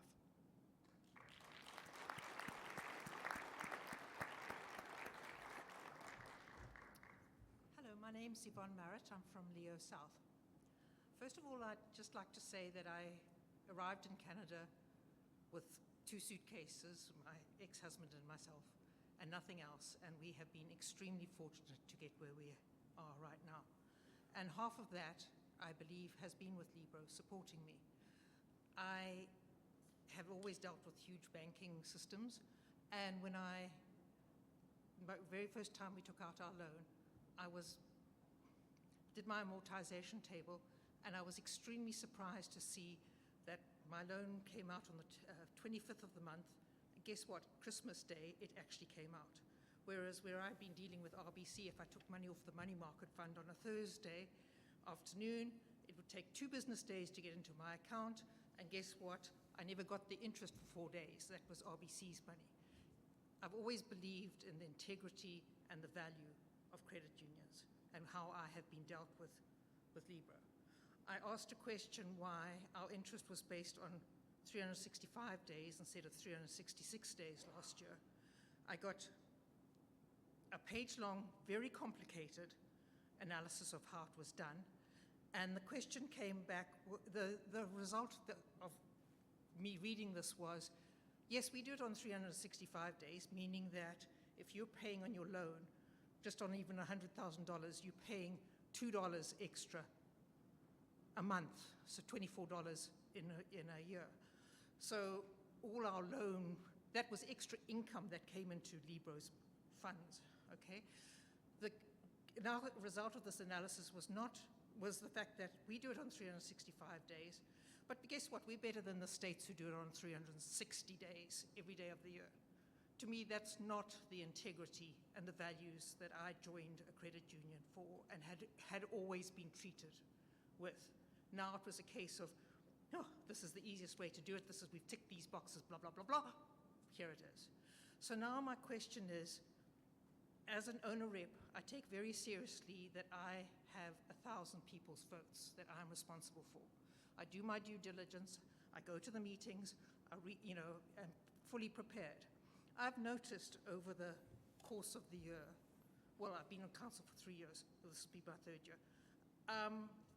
The minutes have got less and less, so much to the fact that now the minutes come out after all the meetings, and they are uniform for all the meetings. In other words, none of the suggestions that we have come up with as owner reps get into those minutes.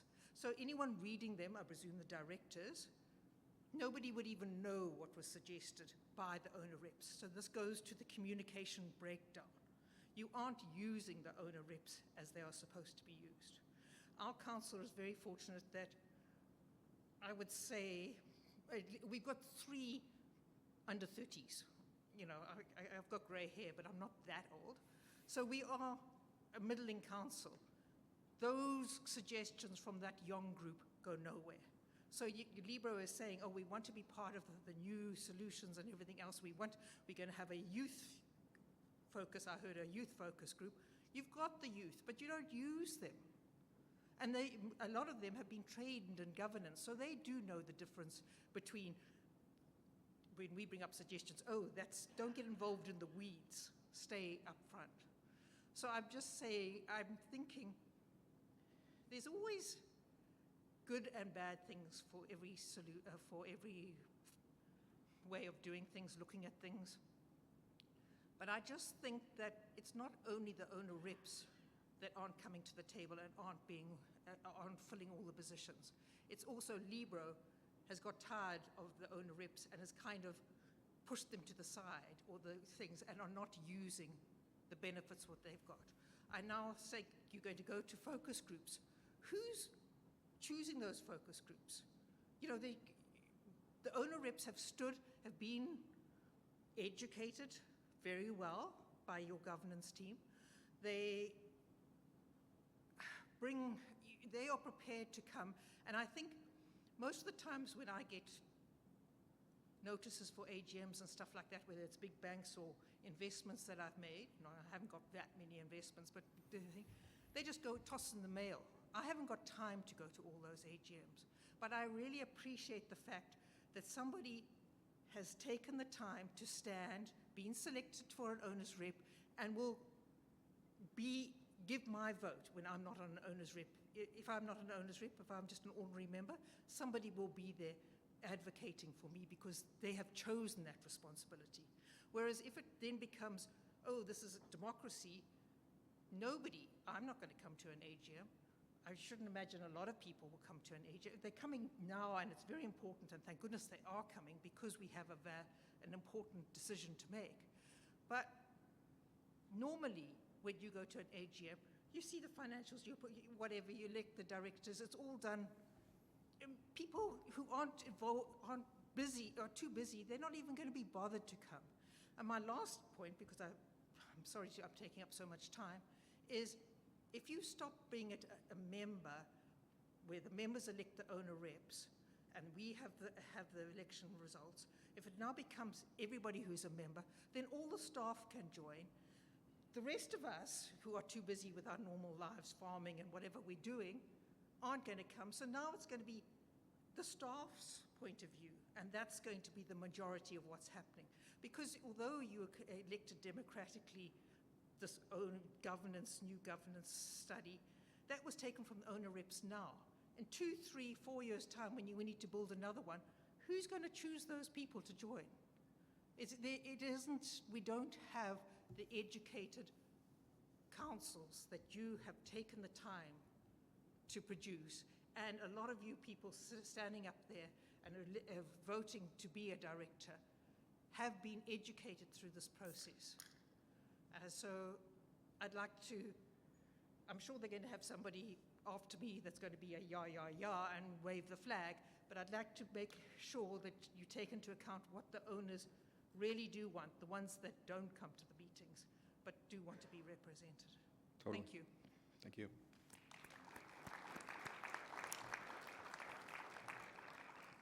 Hi, my name is Ali Kodarali. So actually, I'm a new owner representative. I didn't exactly want to be an owner representative at first, but through my friendship with over there, I actually came to be a part of it, and I really love it. I really enjoy it, and now I'd like to be a director someday. So it's kind of funny that someone said someone who's 25 should be able to be on the board of directors. That's something. I'm 25, so I would love to, be there someday. The thing that's a concern is just that, like, how do people like me who really want to have a voice actually get to a place on the board of directors where they get to make the decisions that help the people, especially like if we're looking at diversity. How does someone like me who's a minority get to represent people from my ethnic group? And then another thing that I am worried about is it seems that some of our problems are rooted in marketing. From a young person's perspective, we're all on Instagram and other social medias like TikTok. Not everybody here in the room uses that, but obviously if we want to reach the next generation of Canadians, it's going to be through outlets like that. And I feel like the concern is Libro is not doing enough into getting owner representatives, people like me who care and want the best for Libro in the future. So how do we get Libro to get to that next step and to put itself above other credit unions in terms of marketing? And I don't know.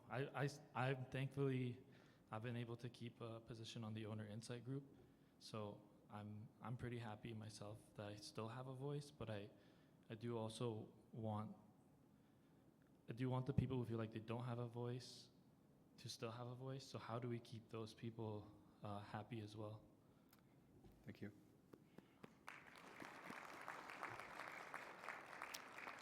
Well, I would say if you're in an insight group, welcome to the team that's going to solve that problem. I think that's the question that's before all of us, is to say we recognize that there is an issue. And does the proposed solution separate the governance and the ownership piece with the customer and the engagement and the communication piece? And so that's the resolution in front of us, and I think we'll go into voting now. I'll now ask that you open the voting to the special resolution that's found on page 61, and which requires a 2/3 majority to pass. When you make your selection, either for or against, it will stay on screen until the voting closes, and you'll notice that there's no formal option for abstention, which is intentional. The board believes that this is an important decision, and we're encouraging all owner reps to take a position. If you prefer to not vote, you can simply leave your selection blank. Just a note, under both legislation and our bylaws, those who abstain or don't vote aren't counted in the voting majority. Okay, please engage. We'll start the voting. Thank you again for all the questions and for the engagement through this process.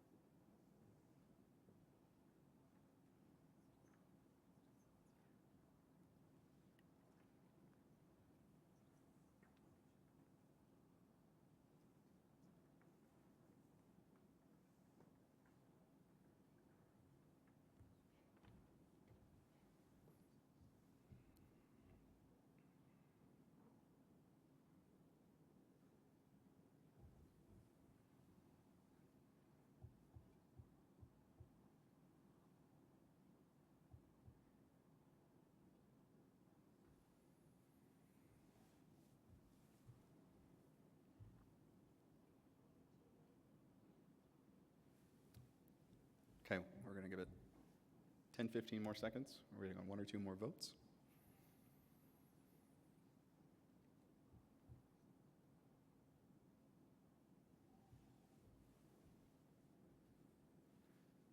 Okay. Voting is now closed. Thank you, everyone. Thank you for engaging in this process, and we'll look forward to the future. There it is. There was more than a 2/3 majority of votes in favor of approving the amendments to the articles of amalgamation and restating the bylaws. So I declare the special resolution carried.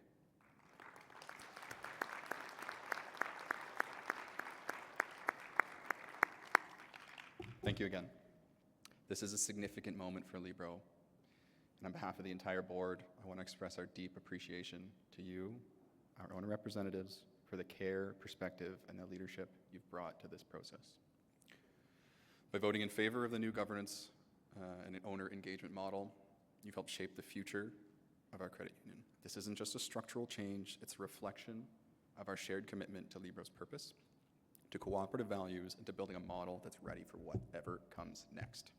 Change, even when it's the right path, takes courage. It asks us to reflect, to listen, and to act with vision. You've shown that resilience today. You've done it with the care and thoughtfulness that we've all come to expect from this group. Thank you for your continued leadership and your support, and for always keeping the best interest of our owners and communities at heart. Proud to take this next step, clarity, confidence, and a renewed commitment to Libro's long-term success. We're taking a meaningful step forward to Libro's future together. Okay, that's done. Next, we'll hear from Janet Johnson, our Chief Financial Officer, to deliver the management report on operations.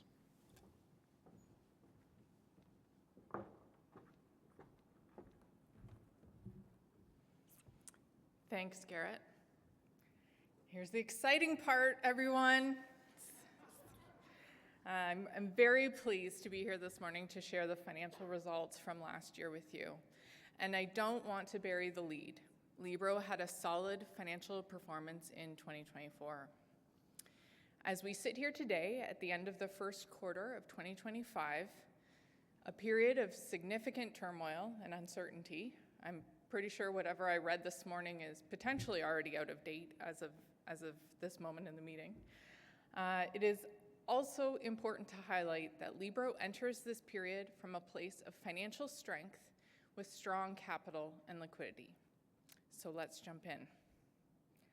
I like to share this slide at the beginning to remind everyone that there are 4 important concepts when it comes to Libro's finances. None of these areas work in isolation. If we have a significant change in one, it impacts one or more of the others. Similar to previous years, in explaining the results of the year, I'll describe some of the highlights as they relate to these areas. At Libro, we monitor the health of these areas closely and report Libro's results to our Board of Directors and our regulator, the Financial Services Regulatory Authority of Ontario, or FSRA, on a monthly basis.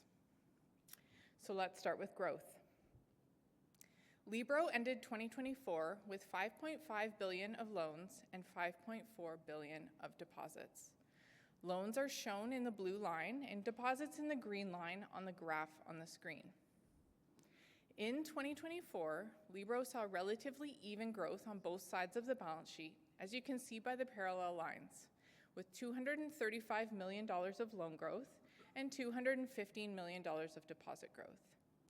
In addition, off-balance sheet assets, which include wealth assets such as mutual funds and loans we administer, grew $227 million. Loans under administration decreased by $71 million, as almost all of the remaining CEBA loans were removed from Libro's books. We also had strong growth in our wealth assets, with growth of $298 million, or 25%. We ended the year with $7.8 billion of assets under administration, an increase of $469 million over last year. How we grow impacts our liquidity position, so let's talk about that next. In general, if deposit growth is higher than loan growth, our liquidity goes up, And if deposit growth is lower than loan growth, our liquidity goes down. So liquidity is a measure of how much money we have available to pay financial obligations as they come due as a percentage of total assets.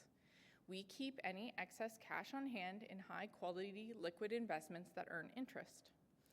If liquidity is too high, then that's a drag on our profitability because we are earning lower return on our investments than we do on our loans. Our investments have to be in very safe things. If liquidity is too low, that is also concerning as it reduces our capacity for lending activity. And so we have lots of contingency plans in place and other alternatives to make sure that we have access to liquidity and can meet our obligations.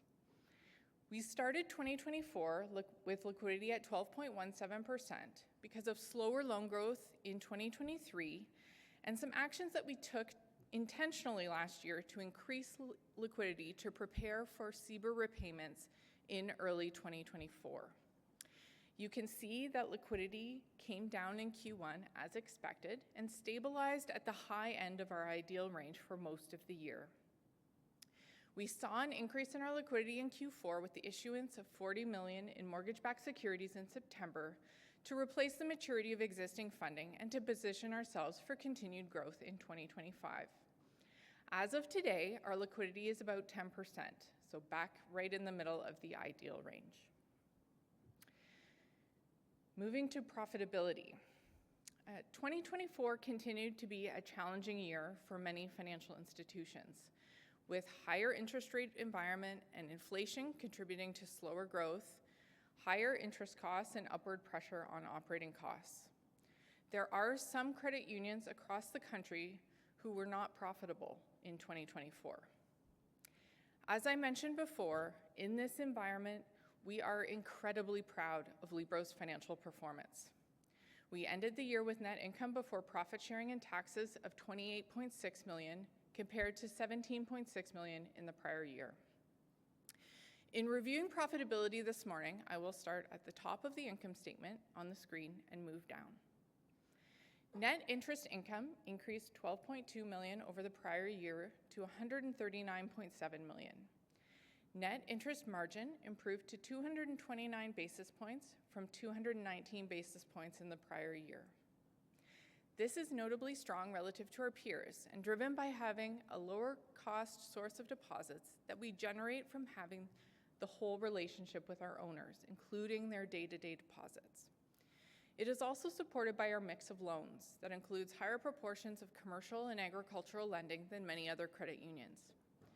We were proactive to manage interest rate risk, and interest rate swaps contributed $7.6 million to net interest income in 2024. Net interest margin also includes the interest paid on investment shares, which decreased from $12.8 million in 2023 to $11.7 million in 2024 as we continued to pay a competitive dividend rate on our investment shares, and there were $10.1 million of investment share redemptions during the year. Non-interest income was $21.5 million. Non-interest income is impacted by an adjustment that's required by accounting rules to record our interest rate swaps at fair value. In 2024, this represented a $7.5 million unrealized loss compared to a $4.9 million unrealized loss in the prior year. Without this adjustment, our non-interest income increased $2.7 million or 10%. Our wealth advisory practice is an important source of non-interest revenue, and we continue to explore other ways to grow and diversify our revenue. The next item to highlight in our operating results is our provision for credit losses, which ended the year at $2.4 million, a significant decrease from $12.3 million in the prior year. The prior year results were impacted by one large commercial loan write-off, and this year we had lower than expected write-offs. The provision is also impacted by the calculation of our allowance for estimated credit losses, or ECL, which ended the year at $14.8 million. The ECL is calculated in a model that complies with international financial reporting standards. Our total operating expenses, not including the provision, were $130.2 million, of which $83.6 million relate to Libro's investment in staff. This increased 9% year over year. Other areas where expenses notably increased from the prior year were general and administration, which was up $1.5 million, as we incurred additional costs associated with our anti-money laundering compliance program, strategic initiatives, and security. Systems and technology increased $2.8 million over prior year as we continue to invest in technology and digital. I want to say a few words about capital, which is made up of our shares and retained earnings generated through our net income. We ended 2024 with a strong capital base of $588.2 million and a total capital ratio of 14.28%, well in compliance of all internal and regulatory requirements. The profitability that we just spoke about is also an important contributor to our capital position in the form of Libro's retained earnings. Retained earnings are considered the highest quality form of capital, and it's the engine through which we can invest in Libro's future and have sufficient capital to absorb any challenges that come our way. While investment and profit shares contribute to overall capital, they are not included in the calculation of retained earnings. Our retained earnings ratio is 5.92% compared to a regulatory minimum of 3%. This is also a ratio that FSRA is reviewing as part of their review of the capital adequacy rule in 2025, and we expect the regulatory minimum may increase through this process. The last item I want to touch on are Libro's dividends and distributions for 2024. With respect to the 2024 fiscal year, we distributed a total of $16.8 million to our owners. We distributed $11.7 million in investment share dividends at a dividend rate of 5%. We also distributed $1.4 million in profit share dividends and $3.7 million in profit share distributions, representing a distribution rate of 36 cents per 1,000 of loans and deposits. As part of our strategy, we continue to review profit sharing in light of the value it provides to owners, the important investments needed to maintain and improve Libro in the coming years, and the importance of retained earnings for Libro's stability for the future and compliance with updated regulatory requirements. I will now pass it back to Garrett.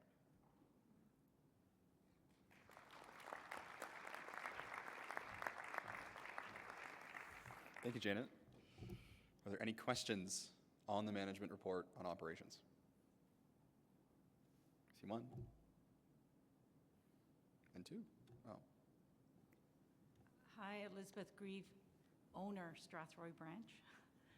I have one quick question that an owner came to me with this question and wants to know why, when you have RRSPs with Libro, that they aren't calculated in the profit sharing. That's the concern that came to me. And since we're talking about that at this point, I just want to, as my last job as an OR, go back to that member and give them an answer. So if there's information I can share back with that owner, I would greatly appreciate it. Thank you. Sure.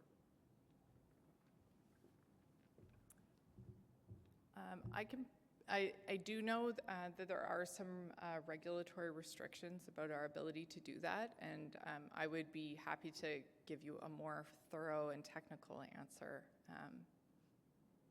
outside of this to make sure that gets answered for the owner.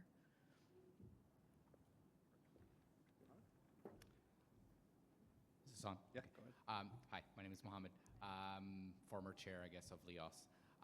My question is in regards to your liquidity, where our current liquidity position is at right now. You said in 2025 we're at around 10%.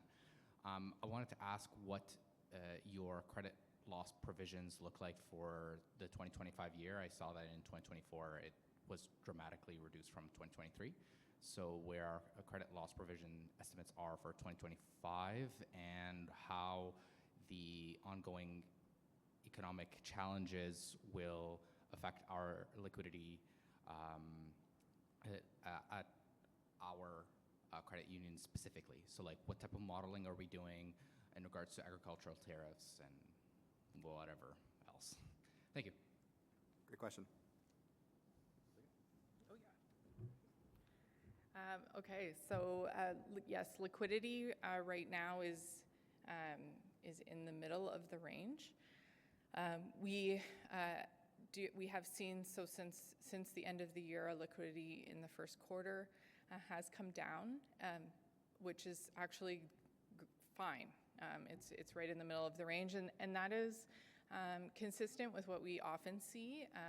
A lot of our owners are in construction and agriculture, and so it's not uncommon for them to be utilizing those deposits, and so it is something that we monitor very closely. Liquidity is something that we monitor every single day. Your second question is around the provision for credit losses. So the provision for credit losses in our 2025 budget is, I believe, $6.2 million, if my memory is serving me correctly at the moment. I would say last year was definitely an anomaly. The provision that can hit our income statement can be quite volatile from year to year. So in the times that I've been here, we've had years in a recovery position. We last year had a large write-off. This year we had lower than expected write-offs. Next year we are seeing delinquency going up. The budget was done in the fall of this past year, so obviously things are continuing to evolve, but that's based on what we kind of expect and projected at the time. In terms of your question around tariffs, I think that's likely on lots of people's minds here. It's certainly on ours and mine. So especially with the announcement yesterday in Ingersoll and earlier announcements in Windsor. We know that many people are being impacted by those tariffs, and I know Sean will talk about them as well in his address later. But from my perspective, certainly, and in terms of how that can impact Libro, anything that hurts our owners hurts Libro. We are cooperative. And so in terms of the things that we're specifically expecting is growth could be slower, which impacts our revenue, and the provision and write-offs could be higher, both because of the assumptions that will get embedded in that the IFRS 9 model, so the model for our expected credit losses, but also in actual write-offs. So those are the two income statement things. The other thing you mentioned is stress testing, and I know our Chief Risk Officer, we've spent a lot of time looking at stress testing, both impacts to changes in interest rates and impacts to changes in growth, as well as the composition of both our residential and commercial loan portfolio, to see what those impacts are. Our regulator has been engaged with us as well as talking to all credit unions. And so as we do those stress tests, we are confident that we would stay within our risk appetite. As I said at the beginning, and I cannot stress this enough, we enter this in a position of strength, and I'm incredibly grateful for that. And the extent of what happens will depend on the extent and the duration of the tariffs, and of course you all know that changes every day. But Libro is very resilient, and we're in a strong position. So, thank you. And I'll try not to steal any more of Sean's thunder. Sorry, Sean. Morning. It's Mira Radke, owner at Downtown London. I posted this on Spark, and as of last night, I didn't see a response, but Jen, it was to you. On the 36 cents per $1,000 profit sharing return to us, it feels lower than previous years, and it feels like it's been trending down. Given that Libro has had a really great year this year, I'm just wondering if you can comment on why it's lower and how it's set, because I don't think we appreciate how that number is determined. Yeah, I can speak to that. First, I would say certainly The amount of the profit sharing distribution is at the board's discretion. And so every year, there are, we have rules of thumb in terms of how the calculation does, but ultimately, this is a board responsibility, and it is at the board's discretion. And so, certainly in my time here, I've seen the board apply that discretion in both directions. In terms of why it's been lower, there's I would say a couple of reasons. One is we do have to consider the amount that is. This is only one way that we're giving back to owners. Another major way is through the payment of the investment share dividends. And since we did the Series 6 investment share dividends, that sort of 11.7 million is significant. And so since that's gone in place, we have to then adjust the profit sharing distribution. And so that's one reason why in the last couple of years that amount available for the profit sharing distribution would be lower, because there is quite a large amount going to the investment share dividends. The other thing I would say is that we do have to be very conscious about the retained earnings that I mentioned. So when profit share distributions are made, they come out of retained earnings. And so as there's more, certainly more importance around making sure that we have that stability and the regulatory requirements around retained earnings, the board we do have to monitor and be conscious of the value that the profit shares are providing to owners, and also what are the investments that we need in Libro for the future. What do we need to make sure that we have stability, and that we're in this strong position that we're in a time like this. So.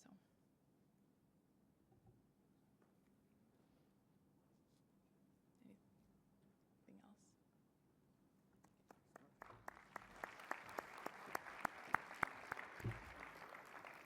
Thanks a lot, Janet. Great questions. I'd now like to invite Jackie Davison, Chair of the Audit and Finance Committee, to present the committee's report and the items included in the agenda, item 8. These are key annual reports that form part of our accountability to owners. After Jackie's presentation, we'll bring forward an omnibus motion for your consideration. Jackie? Thanks, Garrett. Hello again, everyone. I'm pleased to share this year's report with you.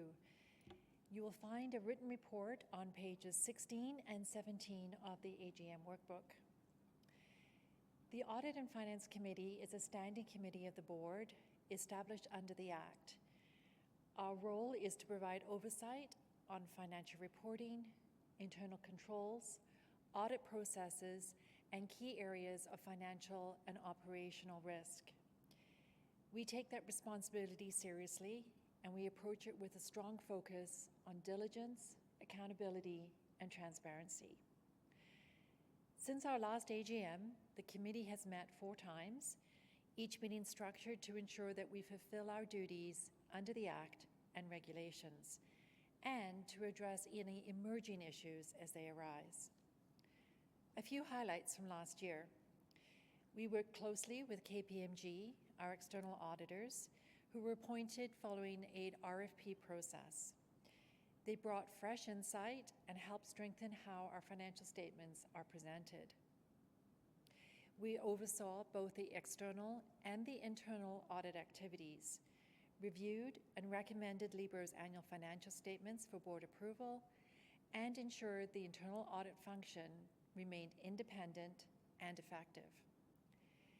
We reviewed the recommendations and key reports like the Capital Adequacy Program that you heard about today and the Recovery Plan, and supported the approval of the 2025 operating budget along with the related capital and liquidity plans.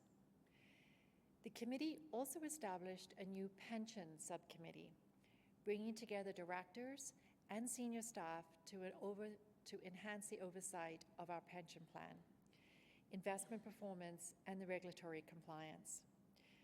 And finally, we received our regular risk updates on risk and compliance and regulatory matters, and participated in a learning session on topics including asset liability management, internal audit standards, and IFRS 9. On behalf of the Audit Committee and Finance, I'm pleased to report that we continue to meet the requirements and of our mandate in accordance with the Act and regulations. We receive full cooperation from management, that was a joke, by the way, guys, which allows us to play an effective role in strengthening Libro's financial reporting and sound risk management and controlled environment. There are no significant recommendations made by the Audit Committee that have not been implemented, and no matters that we believe need to be reported and disclosed to you or the owners. Thank you for the opportunity to serve in this capacity and for your continued confidence in our work. Are there any questions with respect to the audit and finance recommendations?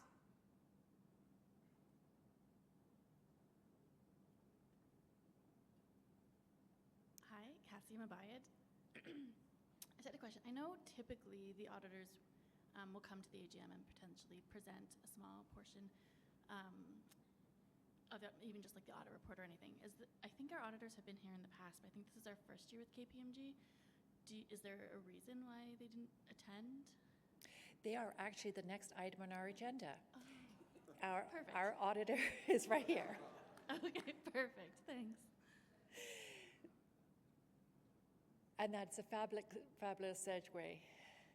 At the annual meeting last year, you appointed KPMG as our external auditors for the 2024 fiscal year, and Mr. John Pryke from KPMG will present the report to the external auditors. John?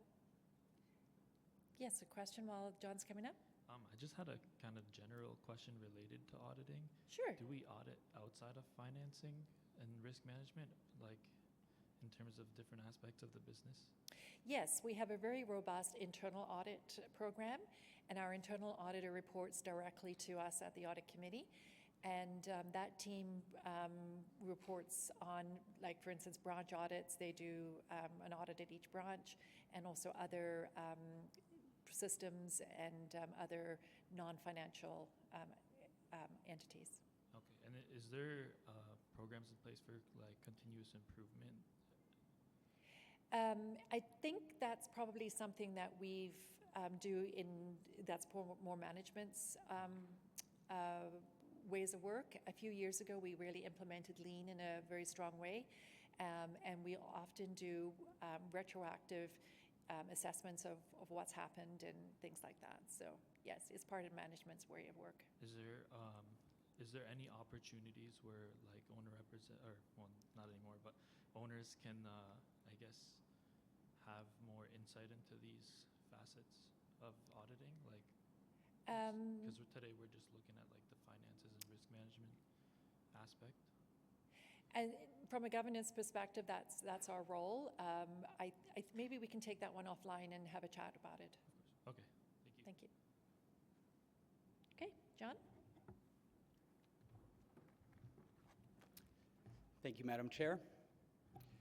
I was going to say good morning. I'm going to change it to good afternoon to the owners of Libro Credit Union and also to the members of the board and management and staff. As mentioned, I'm John Pryke. I'm your audit partner from KPMG, responsible for the audit of the financial statements of Libro Credit Union. I'm happy to report that we've issued an unqualified audit opinion on the December 31st, 2024 financial statements of Libro. That means a clean opinion. And that report was dated March 4th, 2025. The financial statements have been prepared in accordance with international financial reporting standards, and our audit was performed in accordance with Canadian generally accepted auditing standards. Fiscal 2024, as you just heard, was a very positive year for the credit union, with improvements in net interest margin. Despite declining interest rates during the period, the political uncertainty and less than ideal economic conditions that you've heard mentioned many times here today, Libro achieved positive financial results and added a healthy balance of almost $20 million to your cumulative retained earnings balance.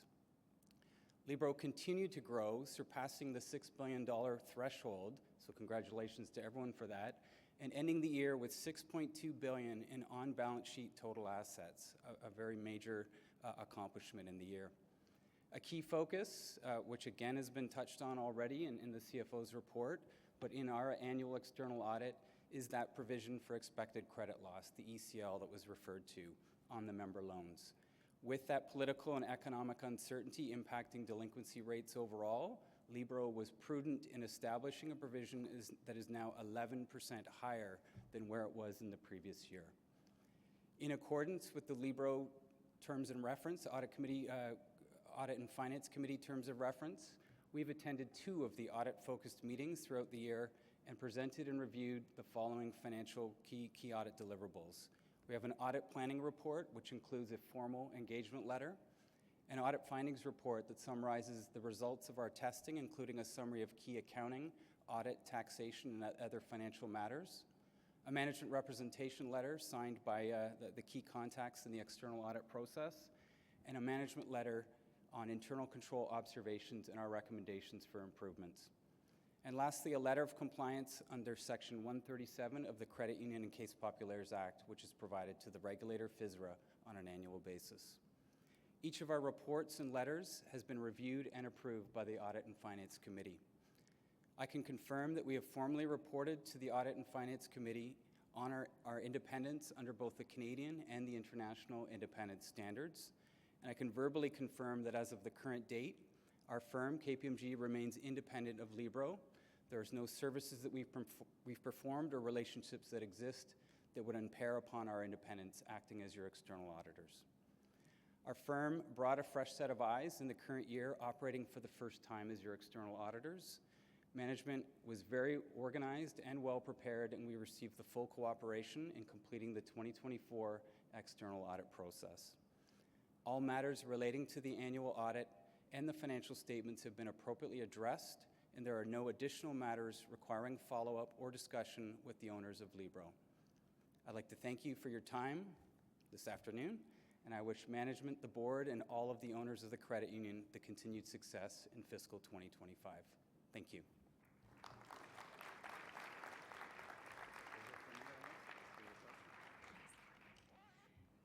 Thank you, John. Are there any questions for our external auditor?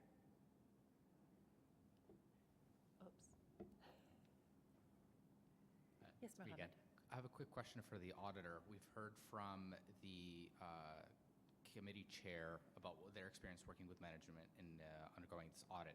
I'd like to hear a little bit more about your experience leading this audit when working with management directly. What can you tell us more as owners as to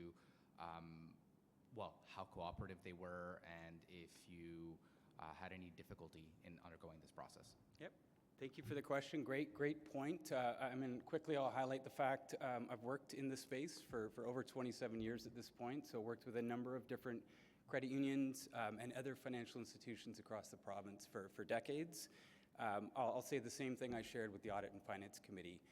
I'll say pleasantly surprised for a first-year audit engagement. There's a lot of work that we need to do, a lot of investment of time on our end and on behalf of management in terms of understanding how the organization works. And with that, we were very happy, as I shared, had the full cooperation, very proactive in terms of the information that was shared with our team. But again, I had nothing but positive results that members of the committees could share with you as well. Okay, thank you. Hi, Mira Ratke, downtown London owner. I'm not sure if this is a question for the Finance and Audit Committee or for the auditor, but was there an AML audit conducted? And if not, as part of the audit process, do we have a third-party provider that does an AML audit? We did have the internal audit group look at anti-money laundering this year, and they used the resources of a third party to do that audit, and that was completed during the year. It was more of a process audit. Do we get a third-party opinion? We got an opinion from the internal auditor, which is third party. that internal audit is internal. I think Mr. Good has something to say about this one. Thanks. Yeah, so there is a internal audit function that reports to the board that on special areas like AML brings in outside support to help do that audit. So that process did happen in 24. We also had a FinTrack audit, which is the federal body that oversees this area, and that was also green is the CEO definition. It was a good audit. So both audits took place in 24. Thank you.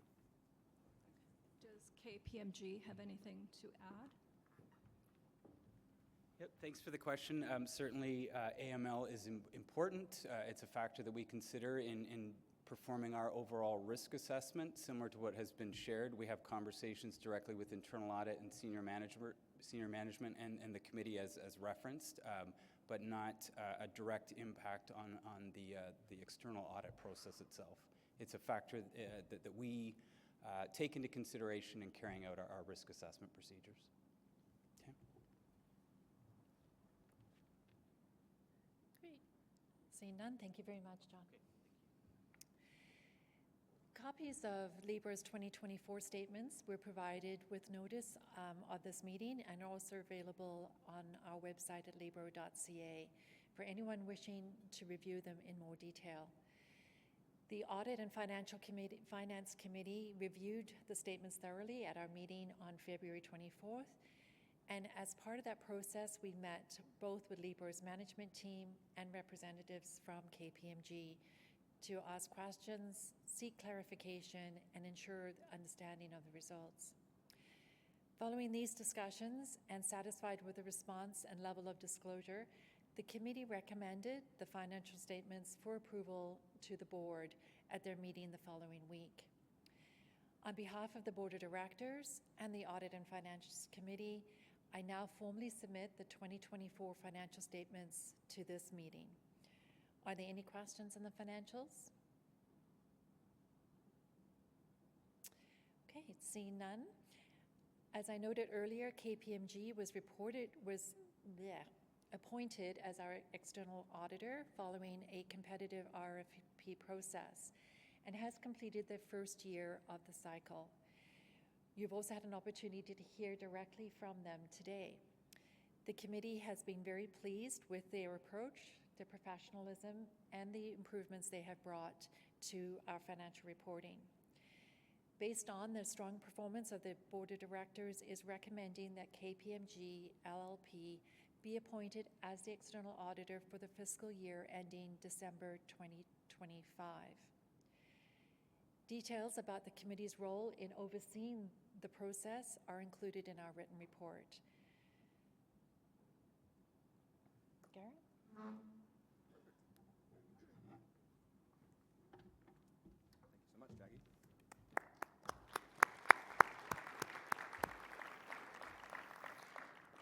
We are now at the point of our agenda. We'll bring forward the omnibus motion I mentioned earlier. Owner representatives, still, like we said, please make sure your devices are awake and unlocked so you're ready to cast your vote.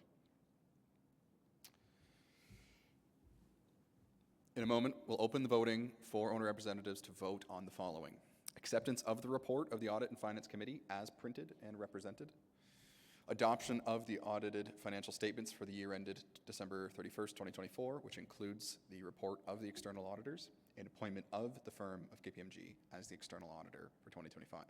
This motion will appear on your voting screen. You will vote in favor or against the motion. Before we open voting, any questions? Okay, seeing none, I'll ask for voting to open. Remember that your selection will stay on screen until we close the voting. We'll pause to let you vote, and we'll let you know once that is closed, and then we'll share it on the screen. And also, I want to call out those really good questions. And in addition, give some kudos to management through the concept of AML. They've worked very hard on the AML and STR process, and to get a green light from FinTrack is a great result. Good question.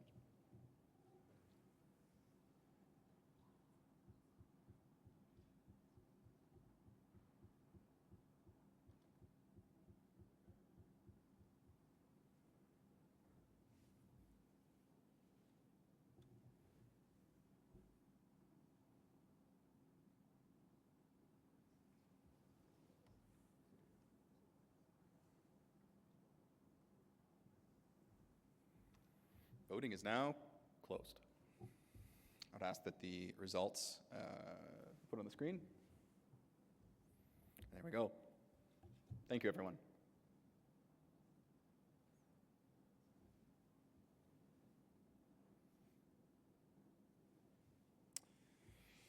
Now that there was a majority of the votes, I declare that motion carried.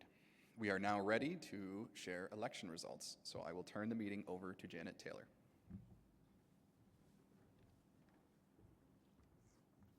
Thank you. I'm pleased to share the results of the director elections with you.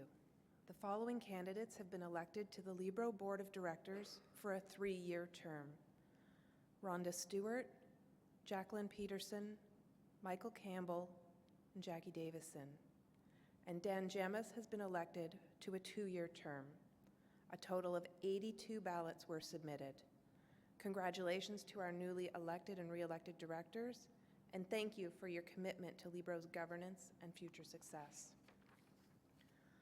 I also want to sincerely thank Rachel and Stan and Roman for standing as candidates. Putting your name forward in service of the credit union takes courage and dedication, and I truly appreciate your willingness to be part of this process. With that, I'll now close the elections, and I invite Michael and Jacqueline, if they're willing, to join us up at the head table.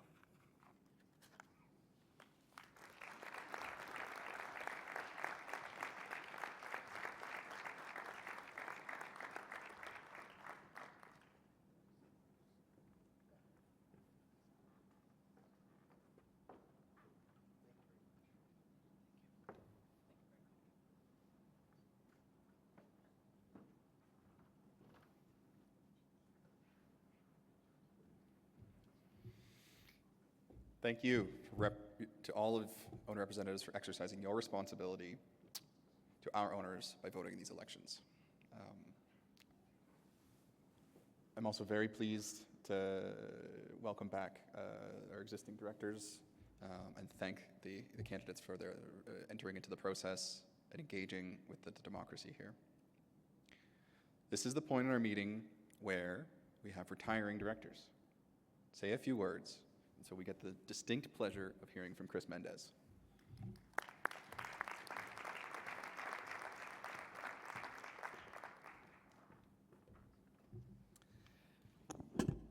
Good afternoon, everyone. I stand here at my final AGM as a Libro board member. I find myself filled with gratitude, pride, and just a touch of disbelief on how quickly the years have flown by. I was 25 when I joined the board. When I joined the board, I could never imagine the journey that lay ahead. The first year I was on the board, we had $300,000 of net income, $600 million in assets, 36,000 owners, and 10 branches. Now Libro is able to serve more than 120,000 members. Over the past number of years, I've had the distinct honor of working alongside 3 outstanding CEOs, 7 dedicated board chairs, and a host of passionate board members, staff, and owner reps who have all shared in one common goal, and that's to make Libro better. For our owners, our communities, and for each other. Throughout my time here, I've learned so much, much more than I could ever put in words. Being part of Libro has enriched my life. It's challenged me, taught me, and inspired me time and time again. There's something unique about the cooperative model, something deeply human, and at Libro, that spirit is alive and well. I want to take a moment to sincerely thank the leadership teams, past and present, who have guided us with a vision and courage, to the staff who showed up every day committed to excellence and compassion, and to my fellow board members for your wisdom, camaraderie, and collaboration. And of course, to the owners who continue to trust Libro to be part of their journey. As I step away from my role on the board, I do so with immense confidence in the future of Libro. The values we hold dear are in very good hands. Libro has always been about people helping people, and that hasn't changed, and it never will. Thank you from the bottom of my heart for the privilege of serving on this board. I'll always be cheering for Libro, and with deep appreciation for the remarkable ride it's been. Thank you very much.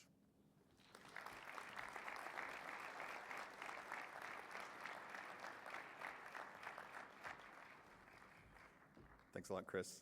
And fun fact, he purchased that suit when he joined the board. And he dug it out of, at 25, and he dug it out of his closet, he brought it to his tailor, and he's wearing it today. It still fits. Well, kind of. Good work. Okay. The next item on our agenda is the report of the President CEO, and I am really excited to welcome Sean Good to do his, and we're over time here, and I'm looking forward to your best Steve Ballmer jumping around impression. Thanks a lot, Sean. Thank you. Thanks, Garrett.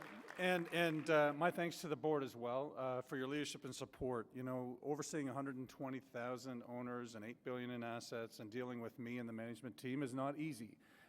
You do it well, and your support and leadership and wisdom has helped set us up for sustainable success with a 4-year strategy and all of the planning that we've put into in 24. I'm excited about what comes next. And to you, our owners, I just want you to know that your board, your elected board, is one of the best that I've had the chance to work with. They show up prepared, they read thousands of pages of information and deal with complex decisions every meeting. And there's lots of meetings, and I'm just really impressed with their dedication, and you should know that. My welcome and congrats to our new and returning directors as well. I'm confident that the guidance and leadership that you are bringing is going to be required as we think through the choices, the decisions, and the investments we need to make in 2025 and beyond. And Chris, my thanks as well. That's a lot of years, that's a lot of history, a lot of investment, and we're very grateful. So on behalf of management, congratulations and thank you. And to all the candidates, it is quite a process. I know there's a bunch of interviews and a bunch of tests you got to do, and then you have to stand up here and make a speech. So thank you for your commitment to the democratic process. Speaking of which, this is a historical day from an owner rep and the council perspective. And I wanted to kind of highlight on a comment that was made earlier, the history and the legacy of that investment at the grassroots level has got us to this point, and that is not lost on any of us. It is incredibly valuable, and we're grateful for that. I'm also excited about unlocking the opportunity for 120,000 owners to participate if they choose in their credit union. And so I'm looking forward to how we might evolve this going forward and working together with the board to make sure that we maximize that opportunity. On May 1st, it will be 2 years that I've been part of the Libro team. And I've had just such a rich experience of engaging, listening, observing, and being part of the passion that our staff and the organization brings to serving owners every day. And I've learned that CEOs often get to be the face of the story and the success. We get to, talk about all that's happening, and we get credit for stuff we have no business getting credit for.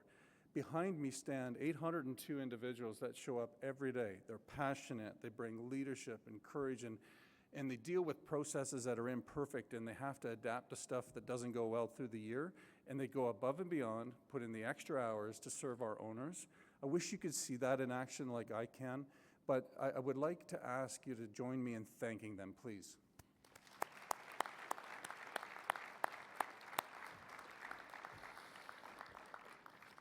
It's remarkable, and I also want to just take a minute to say a thank you to Janet Taylor and the governance team. Those of you involved in the owner councils, certainly the board, all things related to governance, she keeps us on track and puts in a ton of time and energy. So thanks, Janet, to you and your team.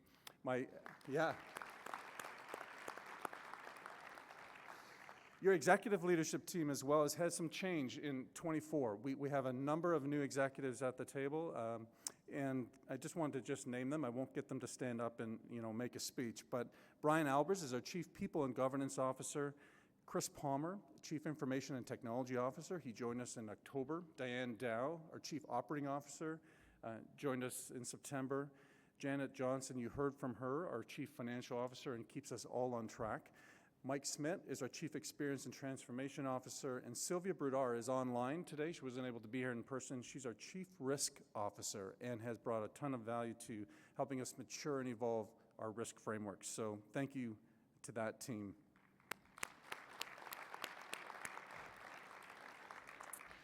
All right, I appreciate the time in the day and that lunch is waiting. I would like to talk about 4 things. First, a little bit about the strategic context and where Libro sits within that. I'll just take a few minutes here, but I think it's important for you to hear from Libro and from our leadership what we see and how we're preparing. 1 year ago, I stood here and I said that this was a serious time for Canada. Our debt load, our declining innovation and productivity, the path to reconciliation and climate change and political polarization. Like, these are serious things that Canada was facing, and trust was at an all-time low. Those things are all true. They're still true. But on top of that, we layer on an unexpected situation. We face perhaps the largest global trade disruption since the 1930s. And as this unfolds, literally, I think there was another announcement during the meeting here, something about iPhones being exempt from tariffs. It's hard to evolve your planning scenarios in real time. What we do know, tariffs are inflationary. So with this, if sustained, would be job loss, higher unemployment. We would likely see inflation, maybe a recession, market volatility. You've seen in the last week ups and downs that haven't been seen since like 2008. These are real. Delayed investment and growth, interrupted supply chains hits local business, it hits our communities and hits folks that you know and many of you directly. That's serious. And I won't pretend that it's not. We, as Libro, take this very seriously as well. And I want to tell you, though, a couple things. First of all, I'm optimistic. I think there is opportunity in this. The world needs what Canada has to offer. We have so much that we can bring to the table. And maybe for the first time in a long time, there's new political will to think about how we eliminate interprovincial trade barriers, how we might move quicker and faster and solve some of these things. And in that context, even credit unions, we've had discussions as late as this week with regulators and with government about how credit unions could help work and solve things interprovincially. So I am optimistic in terms of what that might look like and how that comes together. There's another reason, though. This is AGM season. So in the last week, the big banks have had some of their AGMs, Darryl White and Dave McKay and others. I listened in to see what are they saying to their shareholders. Let me tell you, there's 3 things that I didn't hear them say. We are 100% Canadian. Yeah? Libro is 100% Canadian, and I didn't hear any of them say that because they're not. Bank of Montreal has 40% of their assets and business outside of Canada in the US. So where is Libro in this context? Well, we are 100% Canadian. We were among the credit union group that won for 20 years in a row, the best place to bank, and we were sole winners in 4 categories, and we shared in 6 others for 20 years in a row, and the banks weren't able to say that they were the best place to bank because the credit unions took that spot, credit unions like Libro. There's a third reason, though. We are purpose-built for times like this. If you look at the last 81 years and the 43 credit unions that have come together over time to make what is Libro today, the origin of these credit unions has been around financial accessibility, about financial well-being, about providing access to credit, things that groups of people, either by ethnicity or geography or industry, were not able to achieve. And so I just wanted to say that if you think about our DNA, this is why we exist.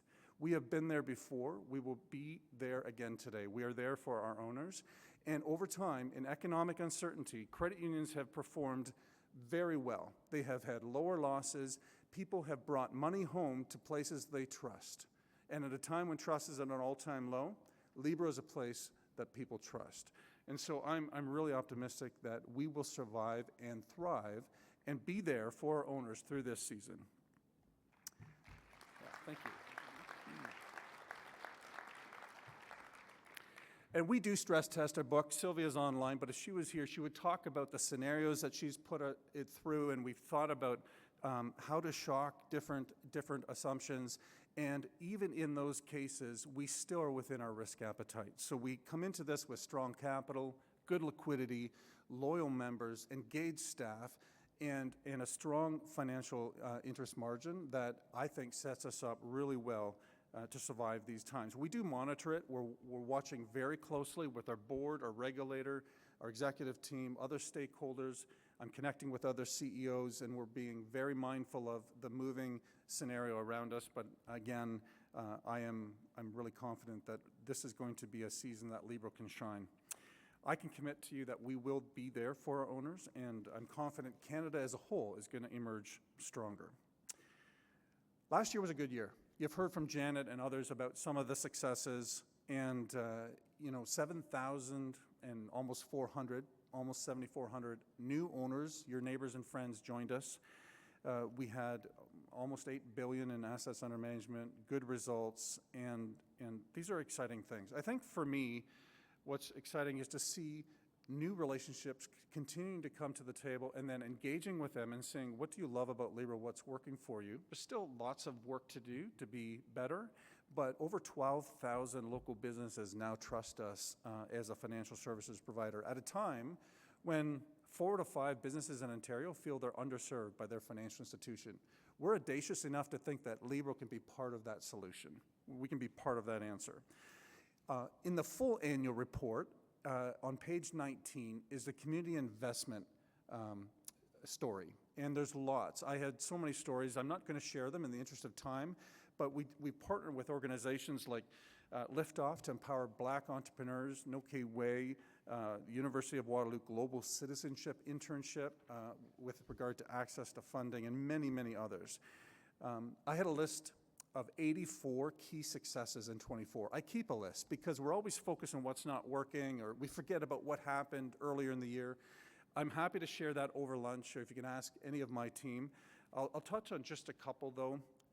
For businesses, Interact e-transfer for business and to-sign capability were some technical things that if you're in business, you understand that was a huge win.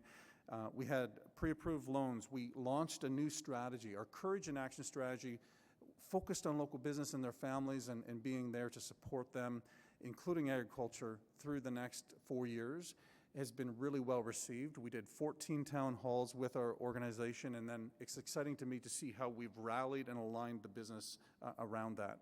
We crossed $1.5 billion in wealth management assets, and what I'm perhaps most proud of is over $500 million of that is in socially responsible investing, and we lead with that as our offer. We had record owner satisfaction scores. We've built a bunch of new partnerships, and I think in today's world, scale really matters. And the way we're going to get after that is building partnerships that extend our product shelf and our value chain, so horizontally and vertically. We're not going to build it all in-house necessarily, and we have struck some really neat partnerships that I'm anxious to leverage going forward. We enhanced our risk management frameworks and security. We participated in a technology hackathon, and we won, so that's fun. Investment in technology continues to be a focus and a priority, and there's lots more. Happy to share again after the meeting. So I look ahead. Mission 1, which is strengthen the foundation, is the current 25-year fiscal year. It's a first step in bringing our vision to life. And it has a bunch of investment in process and technology and making sure that the experience for owners and for staff is better. We've got lots of work to do. But it's well underway, and it's on track, and we report regularly up to our board on these things. And, you know, what you need to know is we want to make sure that we have a business model that is profitable. We need to make money. And I sometimes say to our organization, I don't apologize for needing to be profitable. We do 3 things with the money. First of all, retained earnings. Our regulator needs us to build retained earnings, but that's also the leverage for growth. So we need to set money aside and retain earnings. That's number 1. Number 2, we invest in communities. And page 19 is a great story there. $1.3 million has to come out of profit. We put more into communities than many credit unions made this year. And so it's important to make money so you continue to fuel not-for-profits across the province and in other community partnerships. And the third bucket is investing in the future. As we think about the next 4 years, that investment, just in technology alone, is something like $25 million. That has to come out of profitability. So that is some of the reason why we want to shift the asset mix a bit. We want to improve our non-interest revenue, our efficiency, and our process, and making sure that that financial model is sustainable. So I'm excited about some of the early wins there. And from a partnership perspective, scale matters. So we will continue to look for acquisitions or partners that we can line up to leverage scale. The governance changes today, I think, are going to be in a really important way to increase the voice and amplify the input into our direction and hear from our owners and communities. In closing, I just wanted to say that I believe more than ever, Canadians, people in Ontario, deserve a values-based alternative to big banks. We know that being local matters, maybe today more than ever. And we know that having a values-based approach, a purpose-based approach to how you do business is increasingly rare. But Libro can be that answer. I'm excited to take our value proposition beyond our current communities. I think there's lots of ways to leverage and amplify our voice in our business model. So please invite your family, neighbors, and friends. If there's ever a time to join Libro, this is it. If there's ever a time to tell our story, this is it. And I didn't hear Darryl White or Dave McKay or any of the bank CEOs talking about those things. So please help us amplify that and tell that story well. Let's lean in together. And I think together we can build something really special that's here for the next generation of owners. Thank you very much. Let's roll.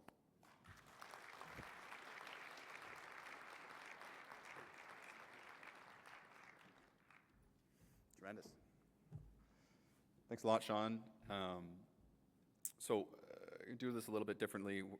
With Sean here up on the stage, I think we'll move into our open question period, where we go through some of the questions that we received in advance, and then we'll give you an opportunity to talk to some of those, Sean. So we received a few. One initially around Libro's values, particularly in how we approach diversity and inclusion, and what we mean when we talk about sustainable growth. One question asked how Libro plans to support Ontario's Francophone population as we expand beyond southwestern Ontario, given that we currently operate in English. Another focused on how we could support vulnerable women and newcomers and those escaping abuse, who often face challenges like a lack of credit history or rental background. And the question pointed to Manitoba's rent guarantee program as an example. And finally, there was a big picture question about Libro's references, again, to sustainable growth in the annual report, and asking how that concept fits with the reality that Earth's resources are limited. So, Sean, maybe we'll get started with those. Yeah, thanks, Garrett. So on the language question, in our current markets, we don't have high demand for French necessarily, but we do know that as we scale our business, and we need to represent our communities. So we do have a couple things in place. First of all, we do have access to translation services that we make available as needed. We have procedures in place to support services and our staff working across cultures. There's also, though, some opportunities from a technology perspective that we're looking at around how we can enable real-time translation regardless of what language people prefer to use. And so those are things that are on the roadmap, and we will continue to investigate. On the idea of supporting vulnerable women, I would say marginalized individuals in many categories often have challenges to access and access to basic financial services. So we're mindful of that for sure. The example in the question refers to a program in Manitoba that we are aware of, and we don't today have an exact program like that in place, but it aligns to our purpose, and it's something that I will take back and take a look at. I do know the leadership at Assiniboine Credit Union, which is where the question was based in Manitoba, so we'll take a look at that more deeply. The sustainable growth question we get a couple of times, and I wanted to talk just about two pieces. First of all, sustainability from a financial and a business model perspective has to do with making sure that the business model is profitable and is sustainable in terms of not having too much growth or not enough capital or no liquidity. Like, those things have to work together. And so depending on where you read that in the annual report, it will be speaking about the financial model, the business model. But it's not incongruent with sustainability at a more macro lens, which if you look at our purpose and if you look at our values, we overlay on top of the business model. And so it's not incongruent that we want to be, for example, in our wealth business, we lead first with socially responsible investments without apology. We are one of the leaders in the credit union sector across Canada in that regard. From an environmental perspective, we are active in both assessing and monitoring our own activity and also our financed partners and the individuals and companies that we work with. So this is very much part of overall sustainability, is making sure that we are careful about where and how we grow. This is not about growth just for growth's sake. So happy to take that up more offline if folks have more questions, but there's two components to that. So sustainability with the business model and financial model, and that's within the broader context of sustainability overall. So I hope that's helpful. Garrett?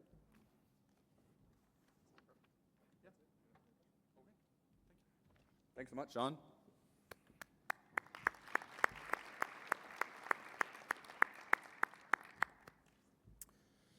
So that's the end of our question period. Now, before we move into our meeting close, I want to thank you all for joining here with us today.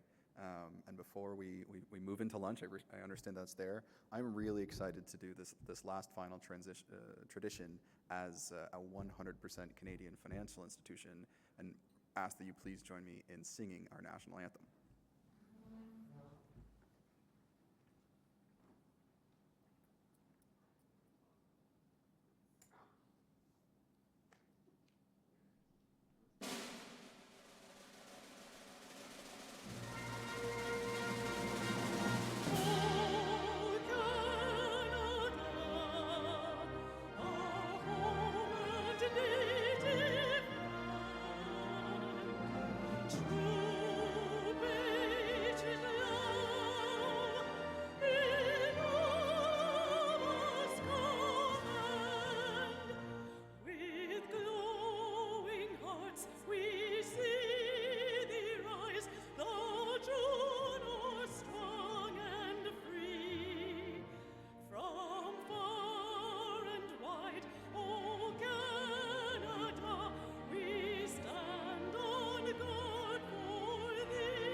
All right, that brings our meeting to a close.